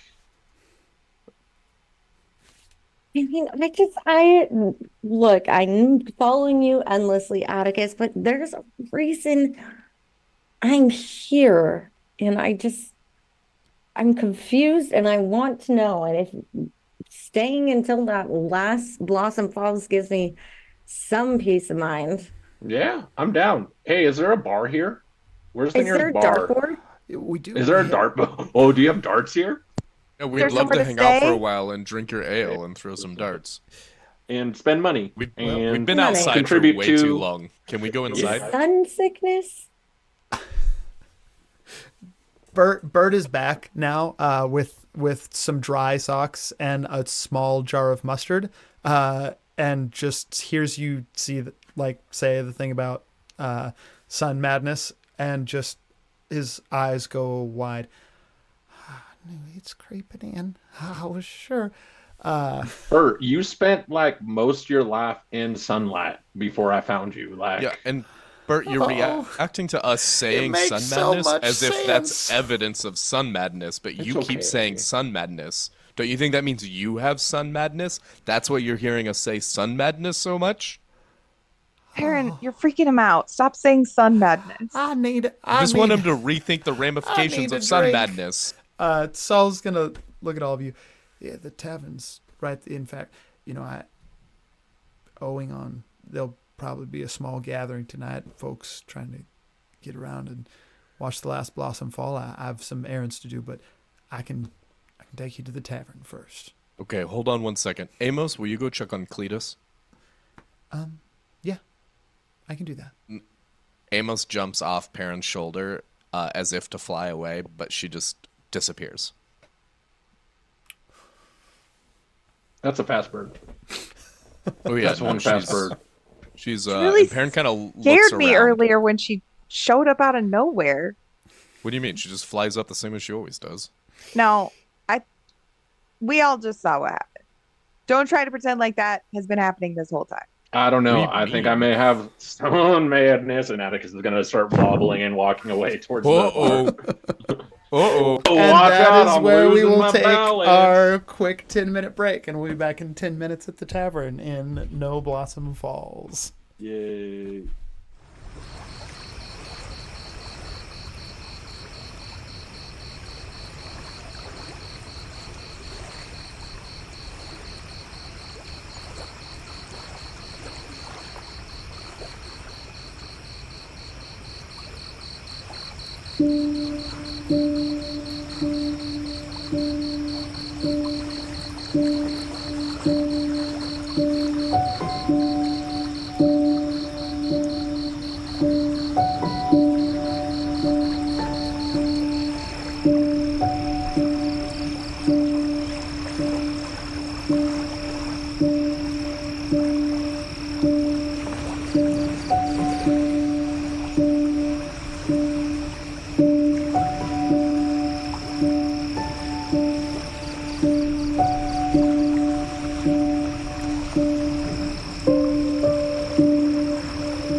Why?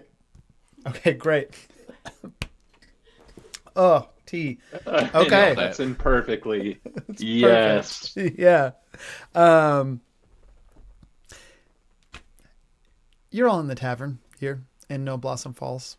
Small tavern, few tables. Doesn't look like there's any hard, it looks like mostly ales, maybe some wine stored up. Again, they're not really getting trade from anywhere. So everything that comes to this place is is coming. Oof, that one's too loud. Jeez, it's so crowded in here. Yeah. Atticus and That was Box not the go crowd immediately we to the wanted. dartboard. All these Parents people getting- must be here for the blossom thing. For the blast. Hold on, I need to get a drink. And Perrin goes and orders like too many. Parent, drinks. grab me a drink. I need to be at Yep. darts. Thank Right. I got you. Can you get me like a giant thing of whatever ale they have, like the Yeah. biggest glass? I'll get you an Atticus-sized one. Heard. Yep. Thank you. I know how All it right. goes. Hi there, barkeep. You see a very, very large man, broad shoulders, turn around, like very strong jaw, wide nose, kind of like close set eyes, Well, hey there, handsome. bushy black beard, looks at you.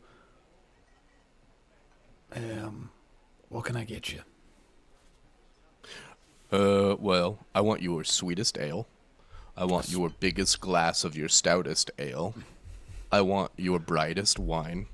And I want, like, something a little sparkly and bubbly. Something. Okay. So let me get that. We got the sweetest ale. We got something a little sparkly and bubbly. We got the brightest wine. And what was that? Something there in the middle. It's your stoutest in your biggest glass? Stoutest in the Yeah. biggest glass. Gotcha. Right. And then for my friends, I'll take... for my friends, I'll just take, like, large brown ales, please. Large brown ales. Gotcha. Brown ales are up first. You see the next one. There is a sort of this tiered glass that you can see he is pouring different things into.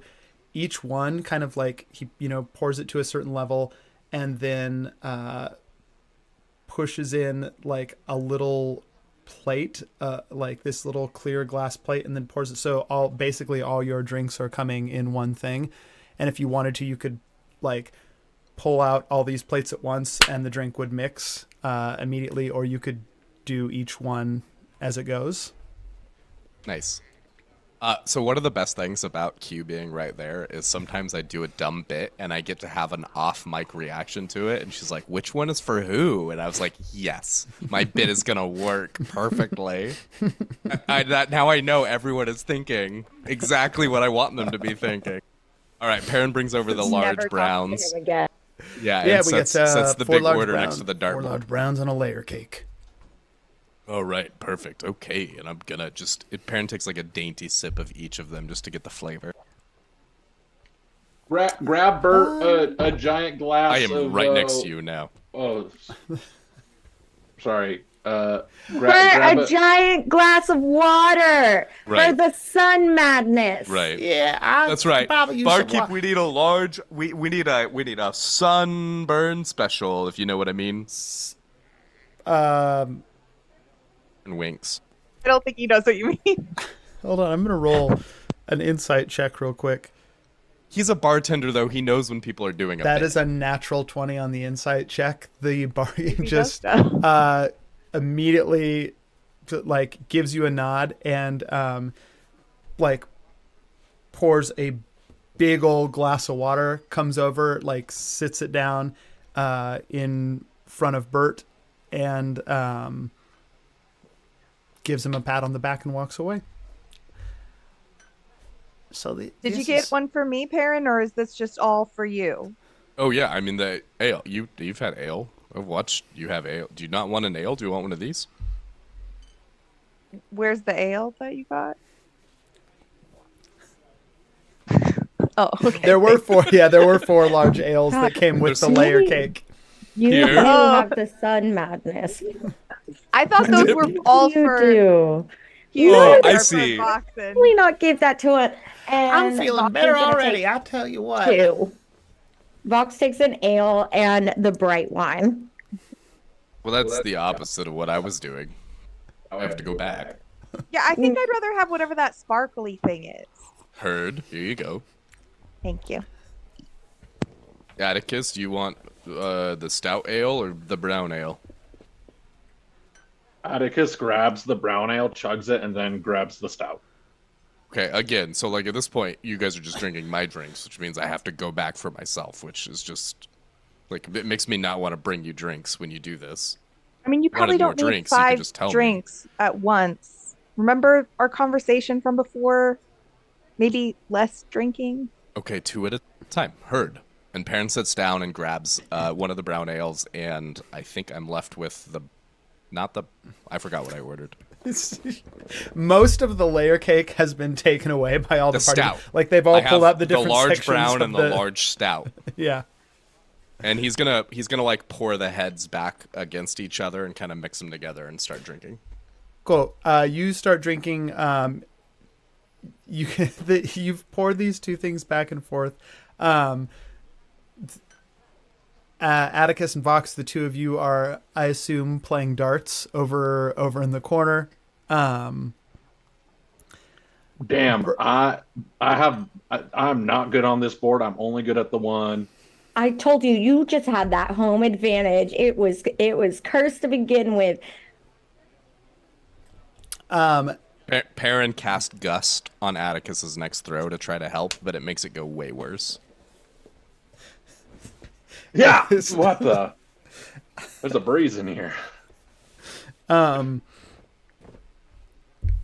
You see the dart goes awry and just into the like backside of an old man who turns around and goes, Oh, that appears to be some kind of a dart in my posterior. Yeah. It is a very weird choice to put the dartboard in the middle of the tavern and not on I'm one sorry. of the walls. It's all right. It's not. It's the first time it's happened. Oh, that's unfortunate. Burt, can you go get that dart out of that poor man's back for me? Yeah, I'll go help him out. Bert's gonna walk over. I mean, it's already out by the time he gets there, but you see Bert, instead of coming back, just gets up onto a bar stool next to the man, strikes up a conversation, and orders another beer for himself. Do you guys get the feeling that like we're in this place for a reason, but we have no idea what the fuck the reason is? Yeah, I mean, we were led here by a magic sword, so Yeah, Eat my shit, box. I mean, yeah, I feel the same way too. right. God damn it. Yeah. So that sword came out of the tower. Does that mean we are actually like I was starting to let this go. Are we in the tower? Has anyone tried dying and seeing if we wake up in that tavern again? All right, Bert, come here. No, not for Alex. You almost died. Did you feel like you were maybe gonna wake up in the tavern? Bert's it just felt ignoring like you and I having was- his drink. Perrin, how far are you into your drinks right now? I think I'm like a third of the way through the big one and halfway through the slightly smaller one. Okay. Through the you see, because most of the layer cake, like that sectioned glass, was taken away. You see another layer cake is delivered by a sizable, large black bear who just like lumbers over on 2 feet and plunks down the thing. Hey there. All right. What's your name, fella? We just spoke at the bar. Oh God, we did. What? I still didn't get your name, but You see, Same. there's a flicker for a moment as some sort of shifting spell takes place, and you see the broad face of the bartender that you'd seen a moment before, and then it goes back to being a bear. All right. The Well, I bear appreciate goes back that. Thank behind you. the bar. Fox, remember that time that you turned in But no. to my friend? When you turned into my friend? What's that? Damn. Wow. This is weird. Is that, we're with Burt. I was a bear. I don't know. Maybe he's got a totem. Maybe we are in the tower. Maybe you turned into a bear because there's like bear blood.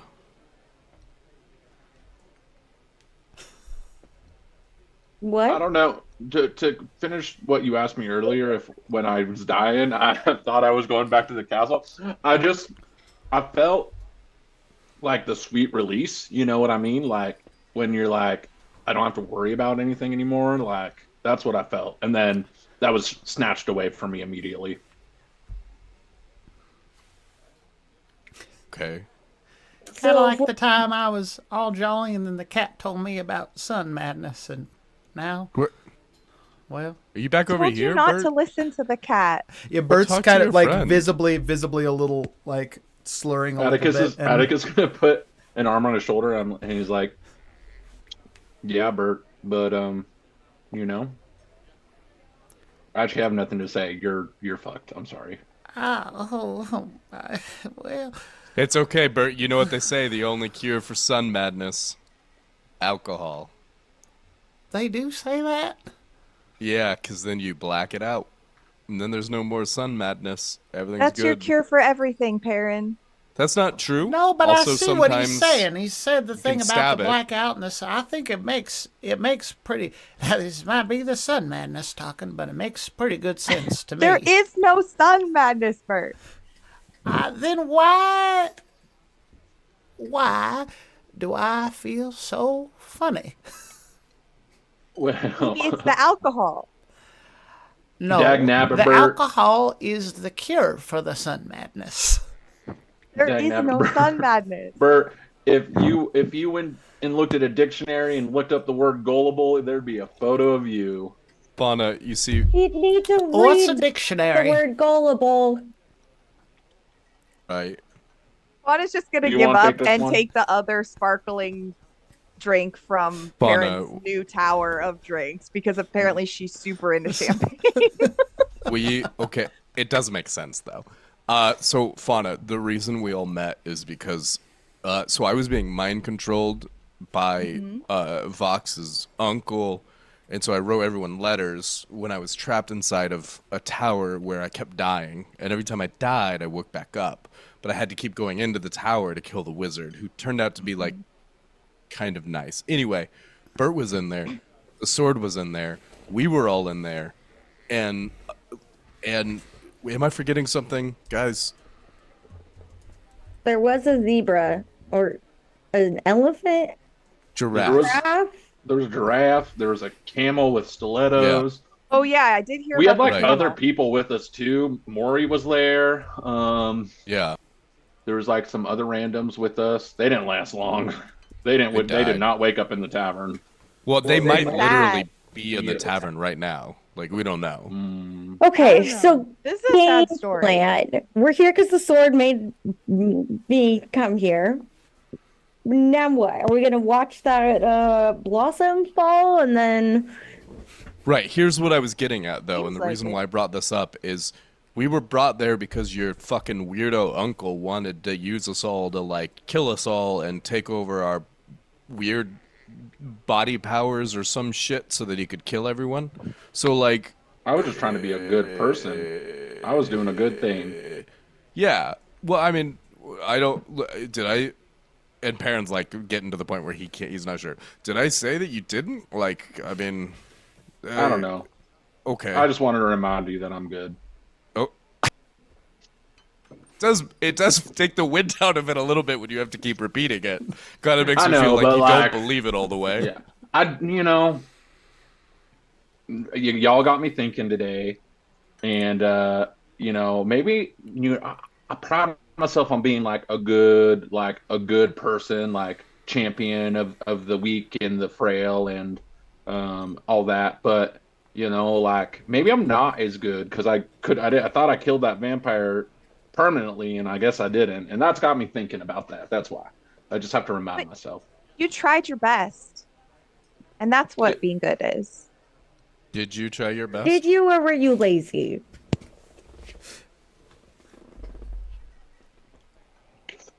Okay, I kind of like gave like 75% because I had a like date later that night, and I didn't want to miss it, so I thought I could get Right. I didn't know. I just it wasn't even the date wasn't even worth it. The bear is going to come over and deliver fresh drinks to anyone who is almost out of their drink. Setting down, bear kind of looks over at you, Vox, looks at the sword. You said you found that sword in a tower. Yeah, it was in a tower, and then now Did you it find was anything else interesting in there? that guy. And she's gonna point at Bert.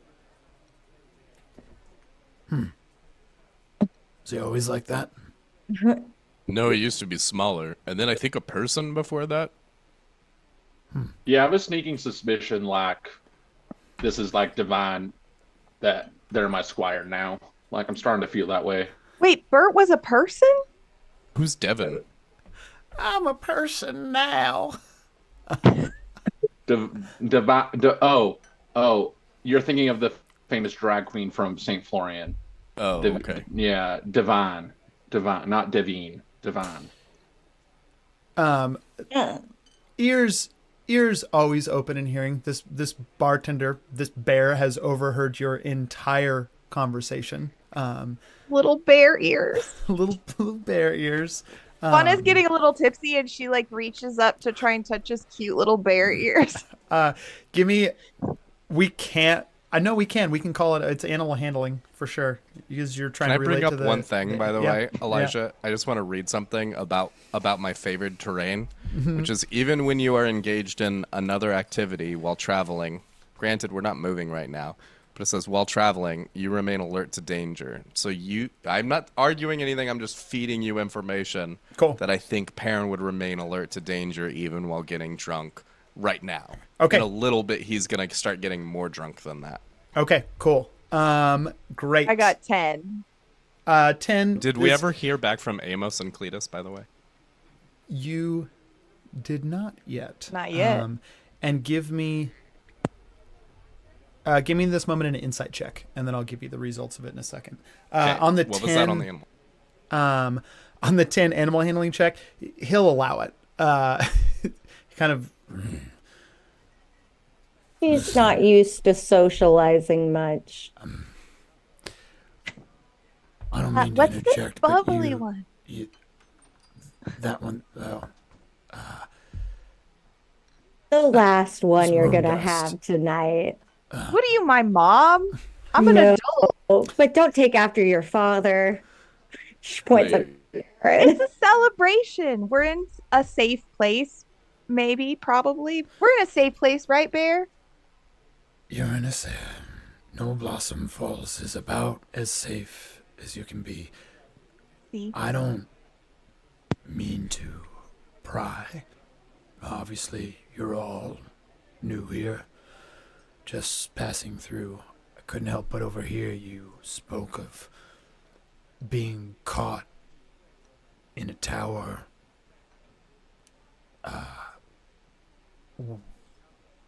Dying, not dying, waking up, repeating the same thing. You said you found that sword, came across other items of interest.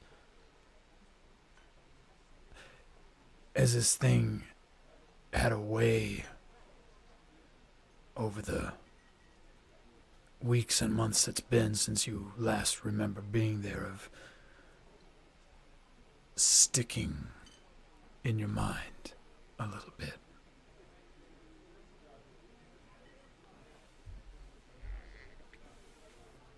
Okay. Maybe. You mean? just a bartender, but if you ask me,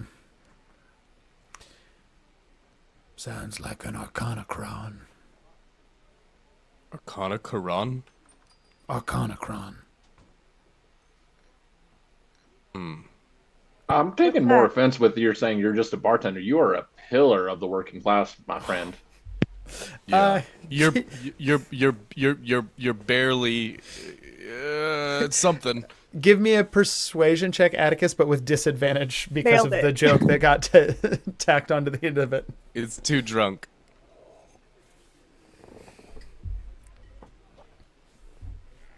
7 or persuasion. I think that's a 10. Okay, 10. Bartender gives you kind of a nod, like an acknowledgement of your compliment. Arcanacron, you've never heard of an Arcanacron before? I don't think I have, but I'm trying to recall. You I can don't know go actually ahead. if I have. Anyone, I will tell you that is a pretty high DC, but anyone that wants to can give me a history check or an Arcana check. I I'm feel like barely Fauna did a sure lot that of I'm hearing about reading it at the now. coven, so. I got a 16. Wait, what were the options? Arcana or history. Hell yeah, Atticus, let's go. I know what Nat that dance is. 20. Okay. 17. I got 16. 24 with history, I guess, but not 20. Yep, nat 20. I will tell you, the DC was to know what this was very high. The only reason that the 24 history check is getting it is because it was a nat 20. Atticus, the bartender bringing up an Arcanacron. It's not something that you have thought of before. An Arcanacron is generally a small... It's a place of power. Generally for a spellcaster or a mage. Similar, kind of almost really to the idea of like what a coven is for witches. But an Arcanacron tends to be smaller. In most cases, sometimes it's no bigger than a box, like a small box that a spellcaster would carry around.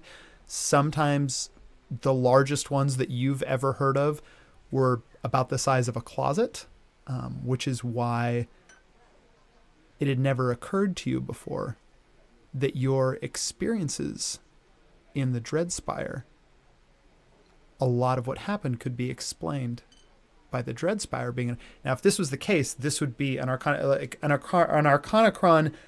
pulls through what the spellcaster needs. It can be items that the spellcaster is familiar with but maybe never had. They don't have to have they never had to have ownership of the thing that they pull. It will just bring to them what they need as long as they have an awareness of it on some level. But it is essentially like a, for an easy way to describe it, like a box of useful things. You've never heard of, the largest one you've ever heard of was maybe the size of a closet. Atticus, you've never seen one larger than, a small, I would say tinderbox sized one. It's like a... For isn't one, it like... yeah, it would be a massive... if the Dreadspire was indeed an Arcanacron, it is unheard of. Aren't Arcanacrons usually just like a jewelry box size? That seems far-fetched. A whole tower could be one if that's what you're insinuating.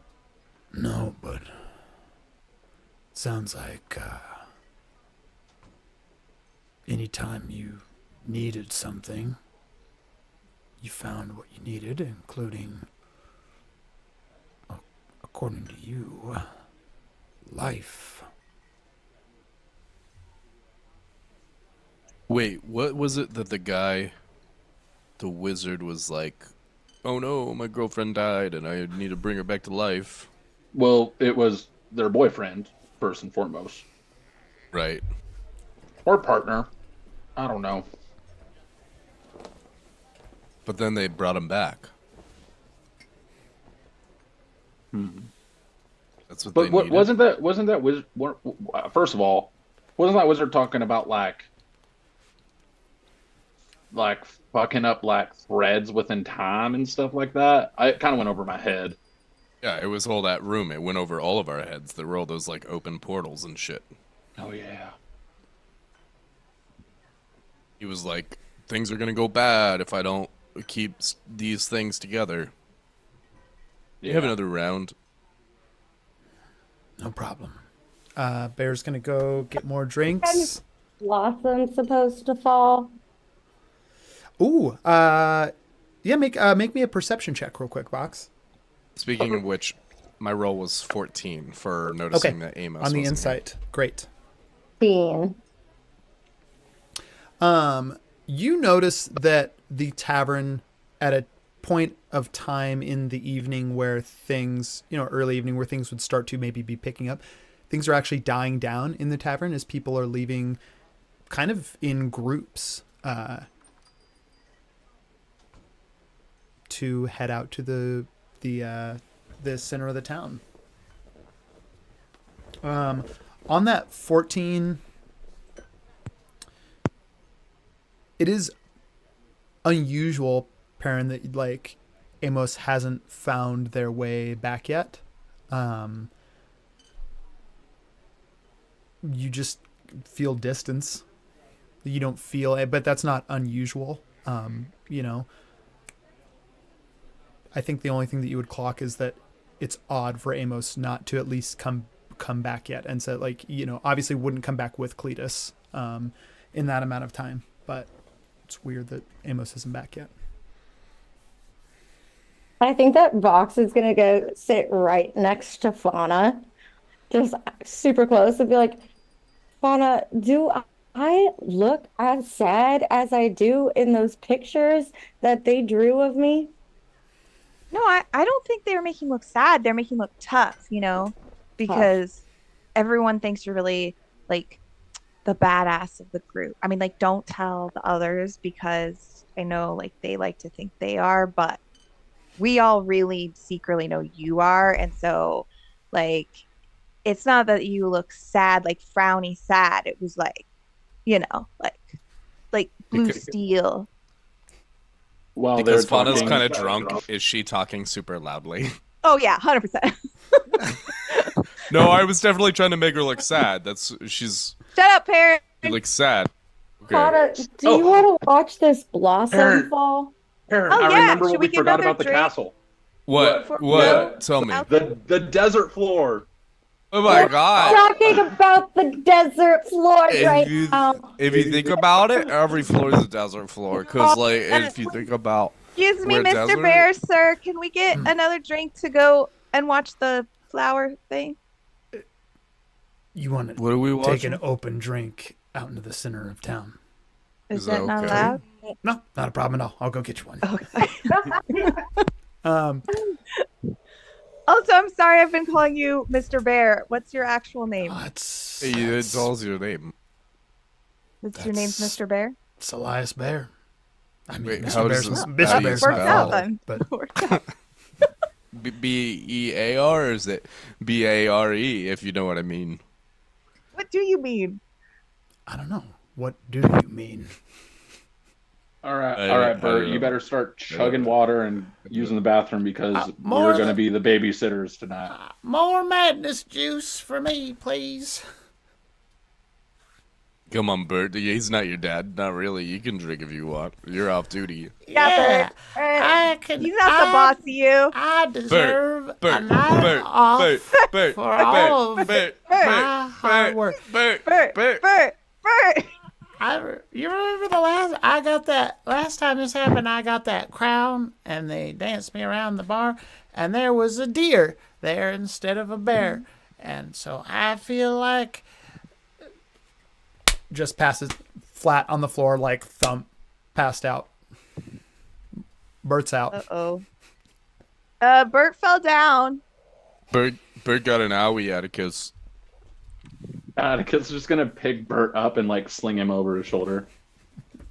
Cool. Are you all headed out to the center?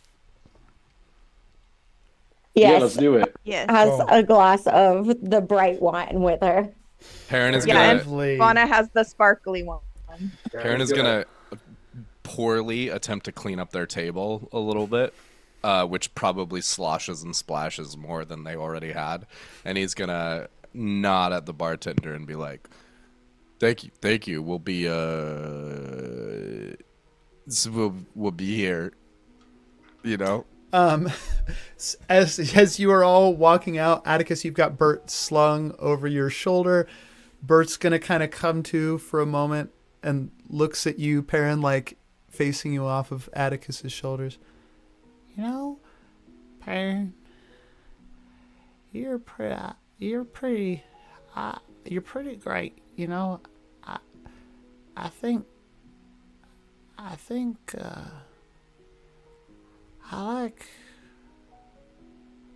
like hanging out with you. You know, Burt, don't. I'm drunk, so don't tell Burt this. But I think We Burt's. won't tell him anything. I No. think he's got the sun madness. I think Burt's actually pretty cool too. But I don't want him to know. We won't tell him. We won't tell him. I'll Okay. keep it. And Burt's gonna reach out and just kind of pinches you. I'll keep it secret. That's good. Atticus is like biting his lip, like Hey, Perrin. yeah, yeah, buddy. Do you think I'll make a good night when we Burt, get down But- to the South Green? Burt, I think you might be the best night ever. You're just saying that, Perrin. Well, I think you make it pretty good. I know Atticus told you, you don't have to be a squire or not and all that, but I think he's jealous about my food, though. I think that's just like that says more about him than it does about me. You know what I mean? You think Yeah. that's like it's some insecurity on his thing. Well, Perrin, when we have big emotions around something, all that means is that those people mean something to us.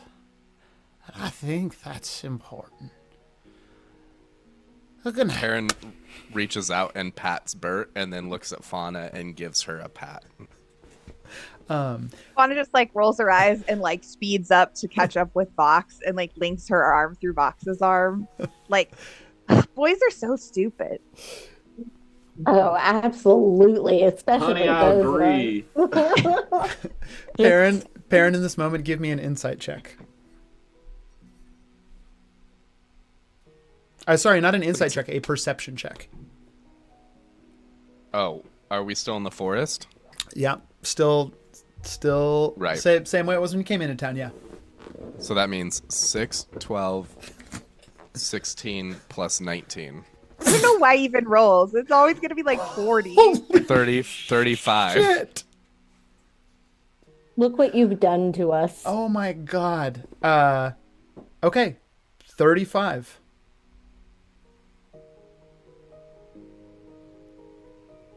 Something changes in the breeze, Perrin. A smell unfamiliar to this place, but familiar to you. Something wild. If you follow it, it's coming from behind the waterfall. Like opposite from where the crowds are going. The crowds are kind of all forming around, like, the blossoms will be coming, the last blossoms will be coming down the falls and then into the stream in the center of town. The waterfall is like, still kind of visible, but it's, yeah. You'd have to start walking in a different direction. As he's patted Burt, and then as he's patted or tried to pat Fauna and she took off, he kind of catches the scent, and he's kind of just peels off, doesn't say anything, just starts stumbling that way. Okay. I'm gonna walk over to Vox and Fauna and be like, "Here, can you?" And I'm just gonna shove Burt into Vox's arm. I'll make sure Perrin doesn't wander off too far. You all enjoy the bloom, okay? Too late. I travel at full speed when I'm in the forest, even when I'm drunk. And if I'm traveling alone, I move stealthily at a normal pace. Favored terrain. I'll so leave this up to gleeful Perrin. about it. If No, I'm just kidding. Atticus can see where I am. Yeah. Okay. No, Perrin yells that as he runs. He's just running in his. No, I'm stealthy. He just yells favored terrain as he's running This it out. is my What? favorite terrain. Honestly, it's because I picked that favorite terrain, and it has been over a year. And every time there's trees around, I'm like, "Is this a forest?" And Elijah's Nah. like, "No, not really. It's more like Nah. a grasslands with some trees. It's some plains with some trees. So it's been a year." please, Father, may I be rewarded for the class I've chosen? Perrin- No. Yeah. Well, I mean, it was my own fault Boo. for picking the bad one. Okay, so yeah, bad Atticus class. can see me. Okay, Atticus, Yeah, if you want to I follow thought- Perrin, yeah. you totally can. You pass off a now So- like loudly snoring Burt. Nyx, although silent the whole time and abstaining from drinks, is still with you, hood down. But Fauna and Vox is going to come with you. I think we're going to cover what you do first. You gather around. There is right now a murmur that is going through the crowd gathered here. One of excitement, children, families, couples, some people that are here by themselves, some people with friends, young and old, ladies and gentlemen, and everyone in between is gathered around for what they believe will be the last blossom.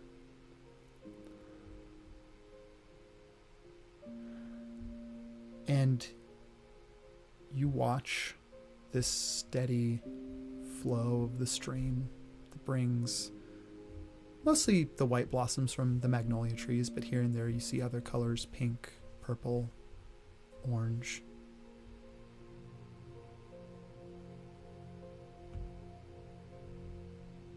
Vox, you have rarely in your lifetime, Asparia is where you grew up and where you spent most of your life. It's a big, bustling place. It is very rare for Asparia to have moments like this of like, even though there's so much excitement and electricity, it's a small crowd.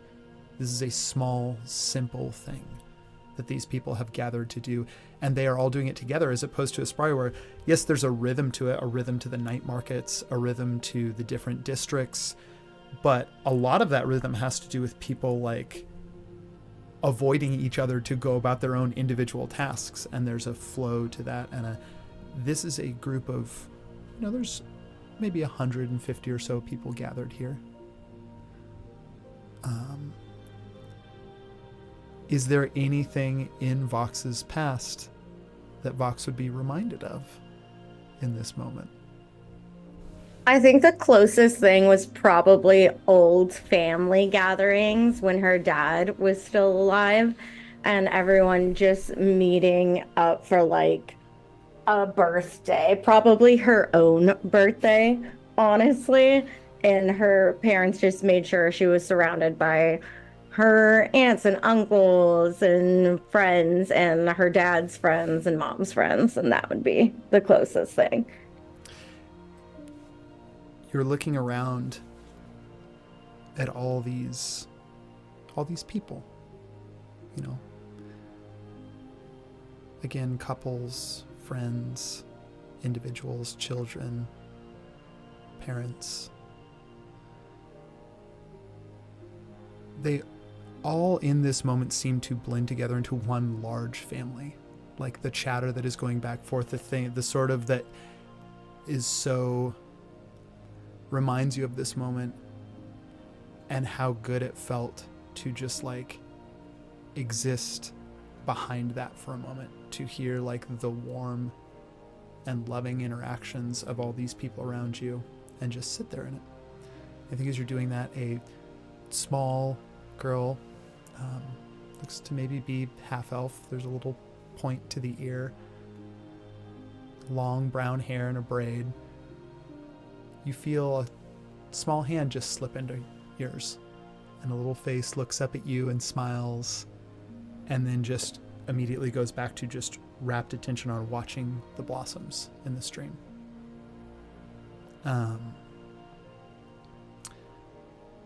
Fauna.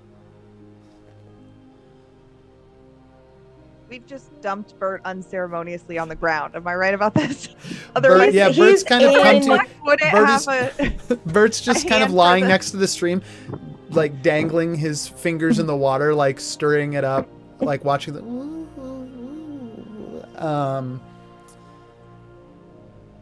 I think that Vox would still have her arm looped on Fauna too, like set Burt down, but still has the arm looped. Yeah. Fauna.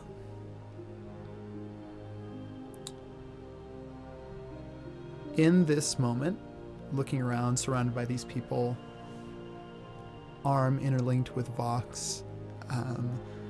It's recently you've been fending off what feels a little bit like the dad energy of Perrin. A little bit.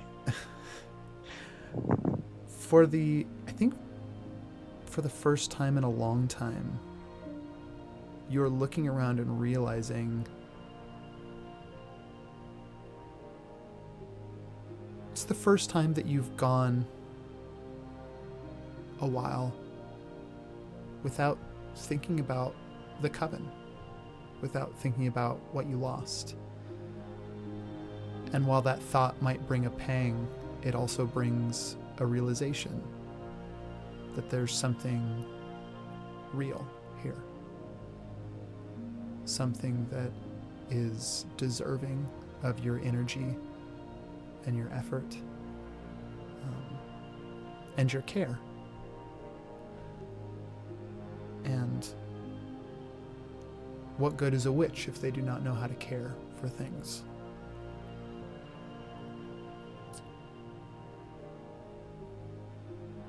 You watch as people kind of closer to the head of the stream as it enters the square, there begins to like excited kind of like chatters, and as they see most likely the blossoms are getting fewer and fewer, people begin to shout out numbers, and there's kind of this audible ripple through the crowd as it seems like the last blossom is about to fall.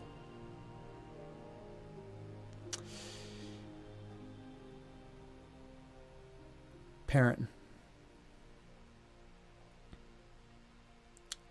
It's a 35 perception. It's insane. You, even in the state that you are in, headed towards the falls, you can clock Atticus's footsteps behind you, following.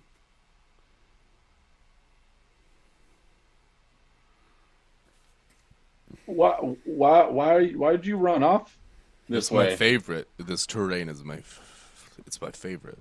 It's great terrain, bud. You smell that smell?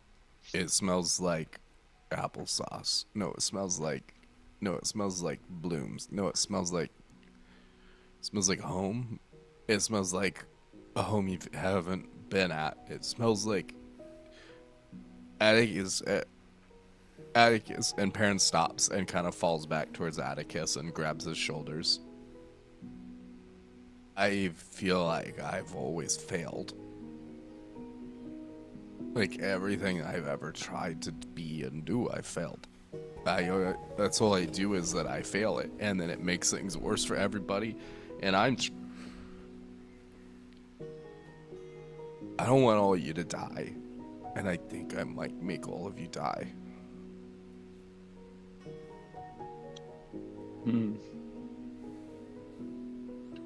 Well, I don't think you've failed me. I'm not yet, and if you do, it's human nature. I mean,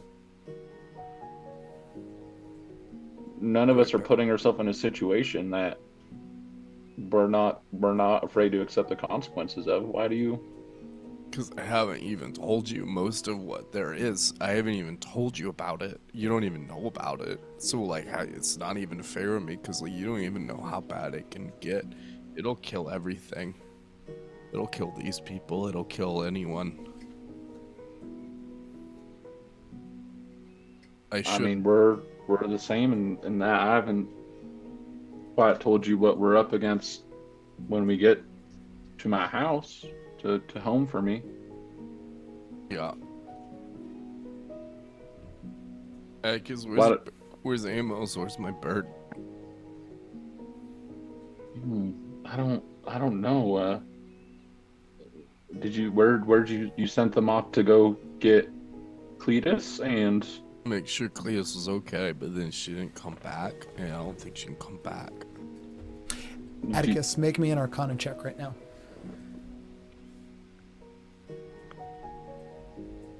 17.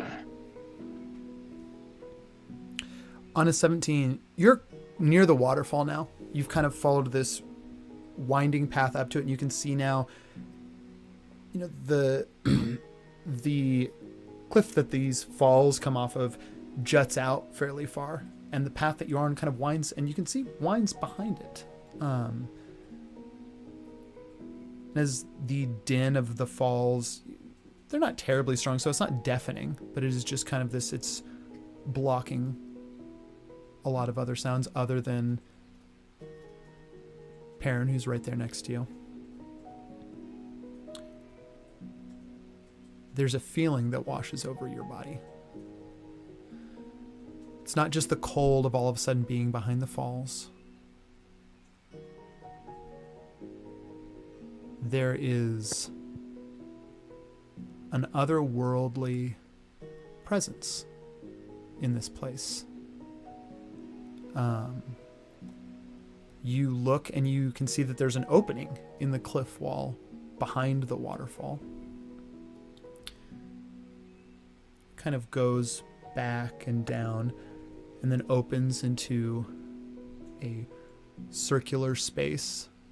It looks like there must be some, like, there's no, you know, earth is not enclosed over top of it because there is still the last light of day shining down into this place. And there is just a single tree that seems completely unfamiliar to you. You've never seen a tree like it. These bright green and purple tufts that come off it in strange places, and the gnarl and twist of the trunk has a like massive spread, but is not too terribly high for how large it is.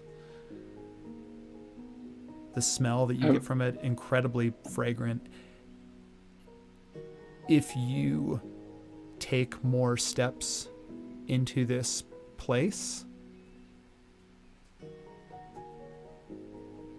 it will change something in you, and you can tell that. What is this place, Tyler? What is this place, Perrin? Like, what? Where are you? It's the tree. It's life. Everything lives. Everything dies, but everything... I think I have it to go now. What? No. What do you mean go? I've been running, and I don't know. I think I have to go. I think I have to go. I think I have to go in. What are you? Why? Stop. You can't talk like this, man. Like what? We are we're on a mission together. What has I gotten know. into you? I don't know. I don't know. Atticus, I'm scared of what happens if I don't go. I don't.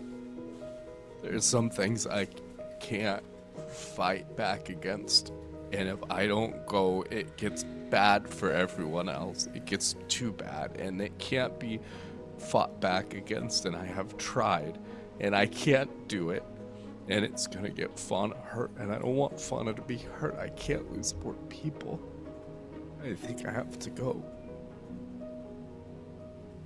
Where are we going then? I'm not leaving you. I know. And in a lot of ways, you'll be there with me. But I don't think you can make it through.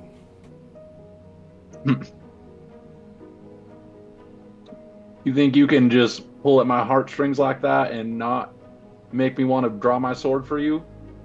I have your back. You've had my back. Where are we going? Perrin's gonna search through his pockets and he's gonna find the burnt tarot card. And he's gonna pull it out. And just look at it for a moment and see if it looks different.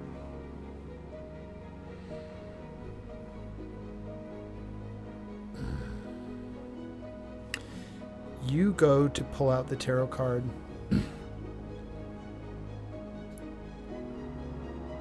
See if it looks any different.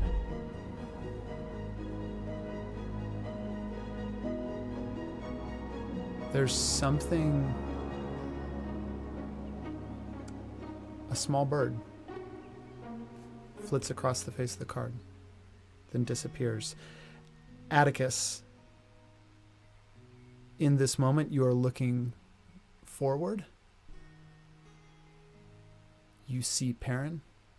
You see the tree behind. And then a breeze picks up. Perrin disappears. The smell gone. And you hear a loud cheer, even over the sound of the falls, erupt from down below as the last blossom falls. Atticus, thinking like Perrin did one of his like sneaky things and like he blinked and missed it. He like kind of runs into where like that tree was to see like if he like dipped into that area. Yeah, you can give me a perception check. That is a 8. Nothing. You don't smell the scent anymore either. Like that wild's, it's gone with the breeze. There's grass in here. The tree. It's a weird looking tree, but there's nothing else. That like electric feel of it's gone. Atticus is like yelling Perrin's name. He's like, Perrin, where are you? And he's like kind of just like looking around and like even going to the tree and like looking around it. And he's like, what the fuck? What the fuck? What the fuck? What the fuck? What the fuck? And then he's gonna turn around and book it back to the group. Okay. You thunderous steps as you beat back down the path for the center. The cheers are still like echoing as the last blossom makes its way down the stream.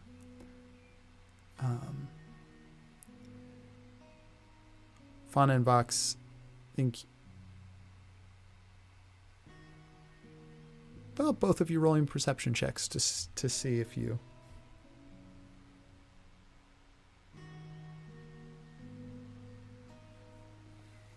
I got a 19. 23.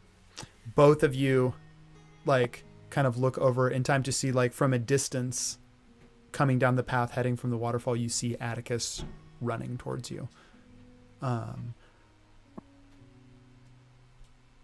Fauna, in that moment, you don't need to make a check for it. In that moment, you know that Perrin is not on the mortal plane anymore.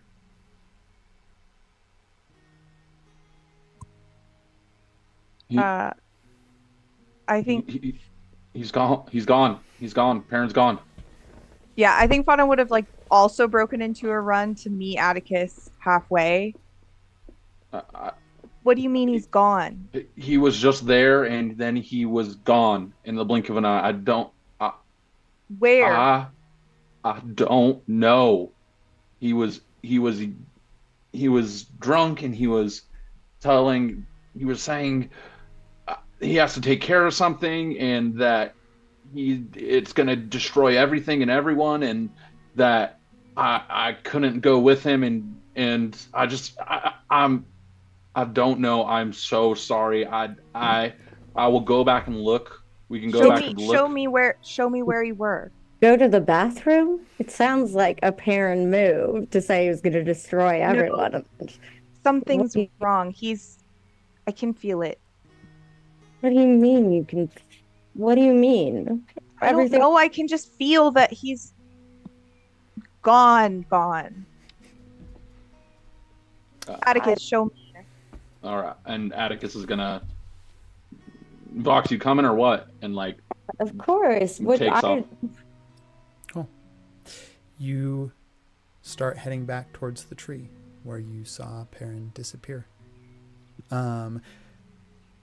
Is Tyler still there? Yeah. Cool. You have. I was just being dramatic. Yeah. Well, Perrin did disappear. Vox is going to do a survival check if I can. Cool. You totally can. Do it and then write it down so we'll know it for next session. Because we will get to you coming back and examining things at the next session. Yeah, we'll say anyone that wants to can make either survival or an arcana check, and just make that, and don't tell me what the results are. Just write them down and then tell me at the beginning of next session.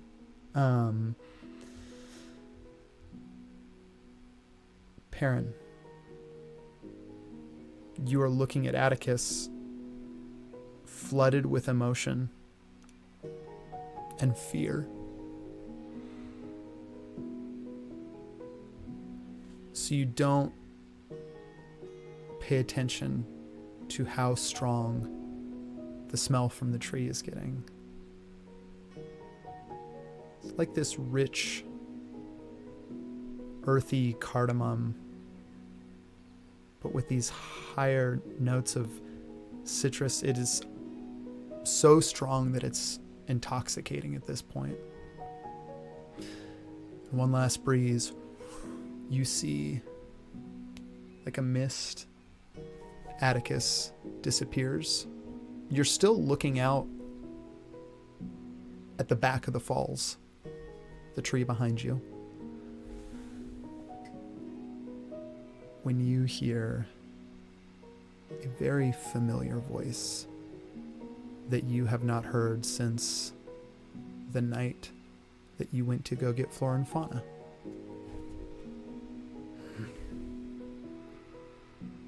It's been a long time. And without turning around, you know Orchestris. Hi, Dad. Hey, I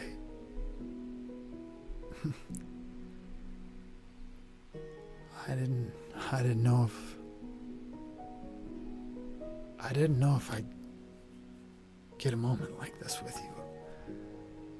again. I'd rather you didn't. Okay. Listen, I know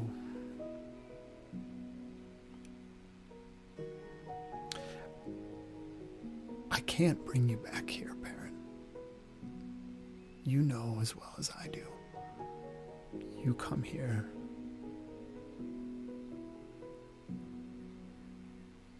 It'll be the death of you.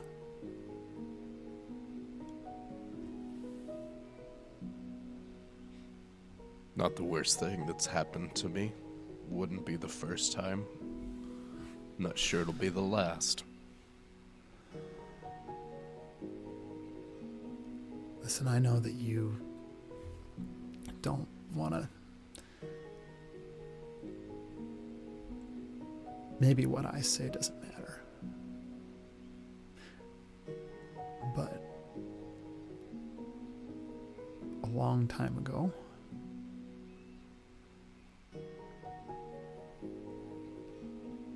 you came to me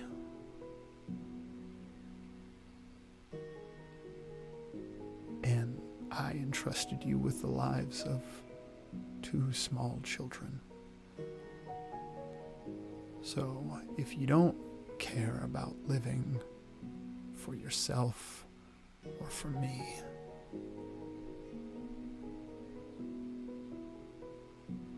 maybe you could care about it for them. Oh, is that what you think, Dad? You think I don't care about them? You lied to me. You lied to me all the way through. You are a selfish, bitter old man who hides it underneath this idea that you're kindly and understanding. Did you send me to save those girls because you sent me what is gone? I can't get her back. And I was sent right into a trap, and Eva is gone, and Flora is gone, and Fauna's going. So you can tell me all you want. Oh yeah, stay around. You gotta keep them safe. I'm the one making them unsafe. Because everyone else there told me what I was, and you told me I could be more, and you gave me this friendly little hope. Yeah, you can do the things you choose to do.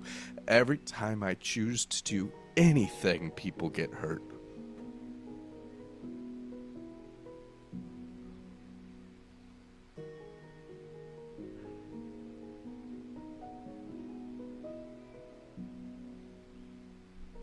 It's my sister.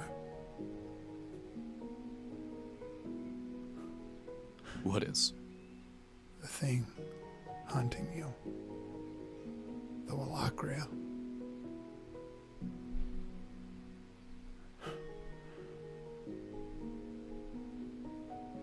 Her name's Erlantris. And she was... well, she used to be very different. All of that weight that people put on you when you were young, all the...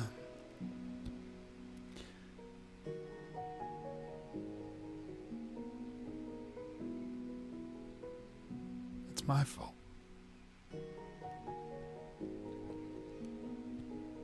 It's my sister. It should have been my problem to deal with.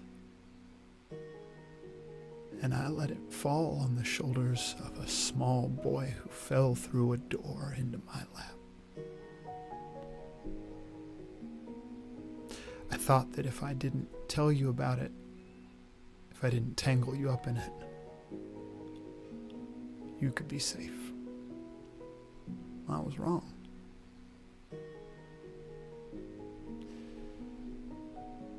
She follows you because of me.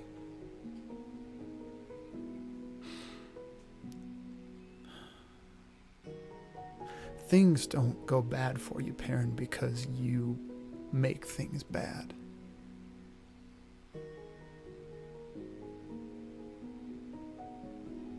You're just the only one there with shoulders big enough to carry it when it does.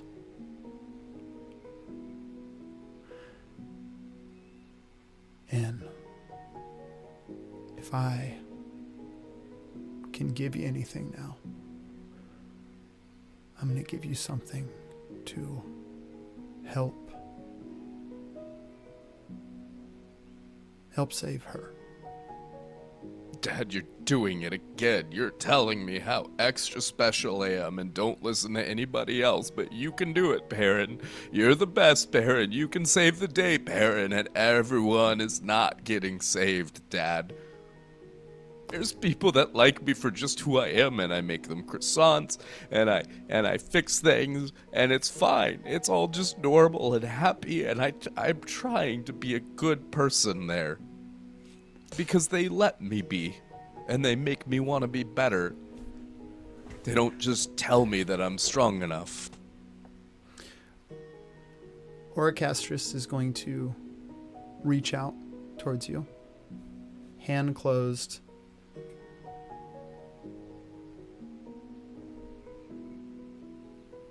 He's offering you something to drop it in your hand. You can't see what it is, but he's holding it out.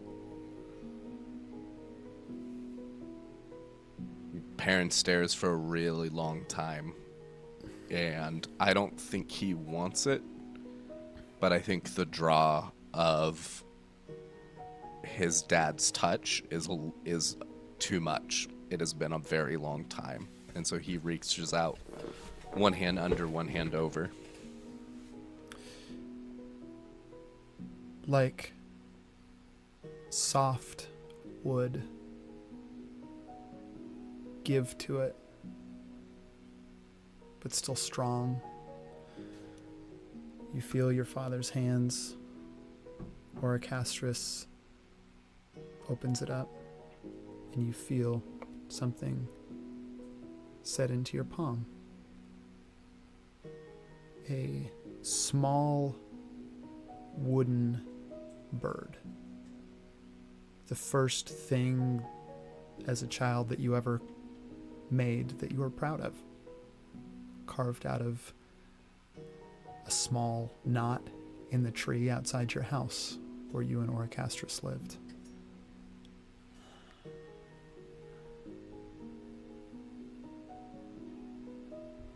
It'll obey the old rules. Give it a gift. Walk through. You can save her. And not because you're more special than anyone else.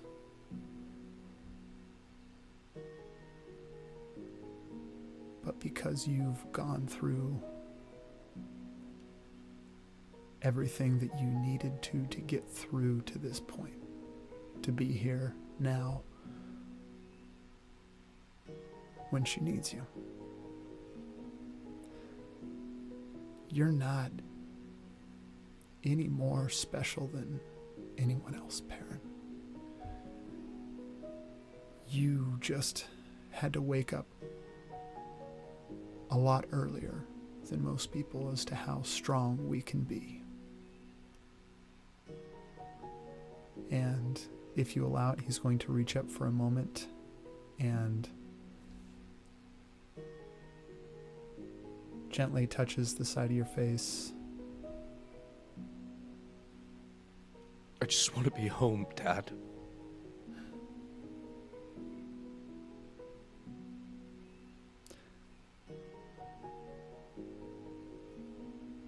Then make it. And the smell in this place begins to fade.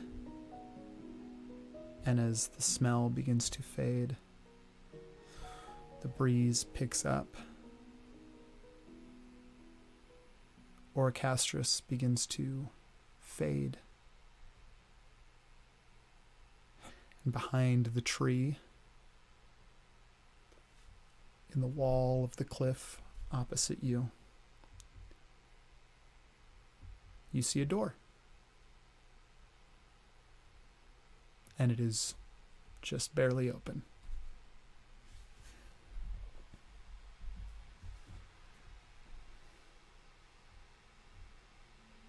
Perrin considers the bird in his hand. And he's pretty wrecked right now. His shoulders are sloped low. He is not happy about this, but he goes to the door and pushes it open. I think the tarot card is still in his other hand. You open it. The door swings open.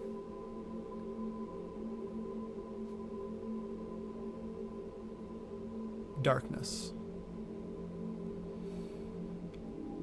A cold wind, far different from the breeze that has been blowing through No Blossom Falls. As you open the door, the tarot card blows out of your hand.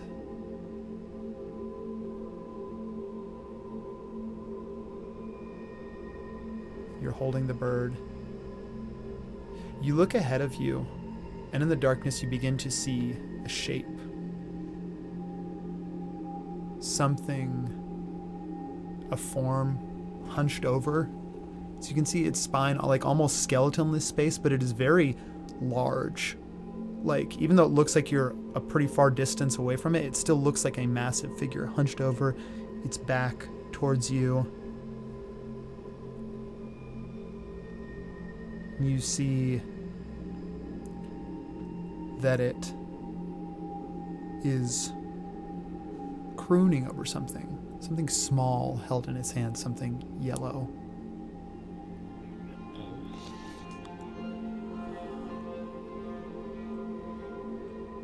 A tasty little thing to come through my doors.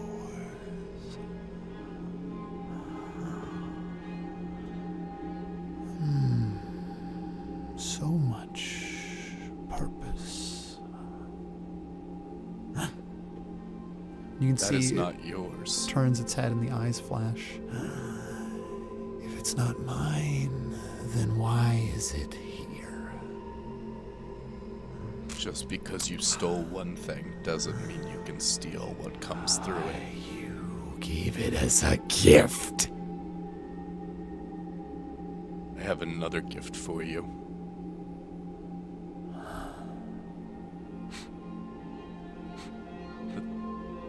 Do you like this?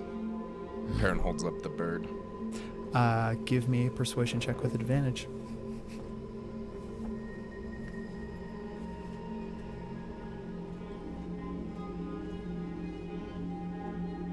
Are we still in a forest? I'll say yeah. You have not yet stepped entirely through the doorway yet. In that case, that's also 35. My God. Because I have something better than this. I want you to take the memories of my father, and I want you to take them, and I want you to leave this place. Because if you don't, I'm going to kill you.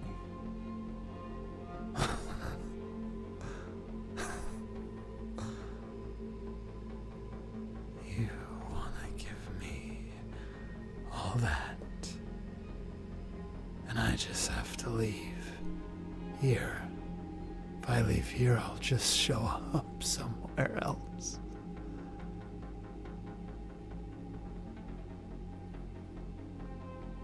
You know what I mean. This is my place. It doesn't belong to you. It's always belonged to me, and no one is going to take it.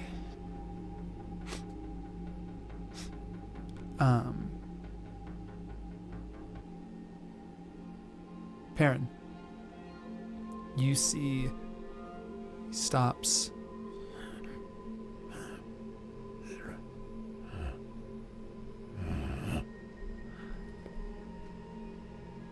Another shape begins to appear in the darkness. You see Oricastris standing there, looking at you, smiles,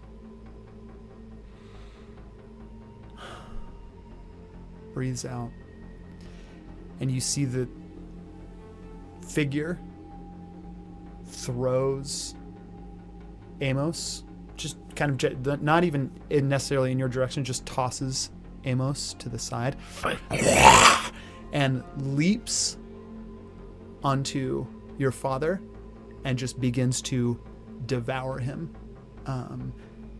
In this moment, you see another door open on the far end of the darkness. Through it, you see the light of dusk. You glimpse the eaves of an enormous house, and Amos lies on the ground near that door. Perrin runs to Amos. Unconscious, you can scoop her up. The door behind you shuts. The only door open is one that leads to a field at dusk with a massive Perrin, white house sitting in it. he crosses to the door and he looks back and looks at Oricastris, and he is already beginning to be unfamiliar.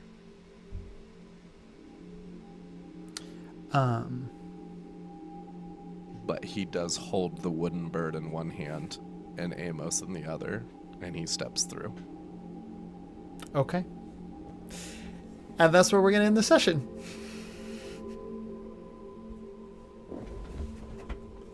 Thanks everyone for watching Castle Run. We'll be back next week for Who will? more Castle Run. Who will? Who will? Fuck you for making me cry will? real tears, bro. And we'll see everyone then. Thanks for watching.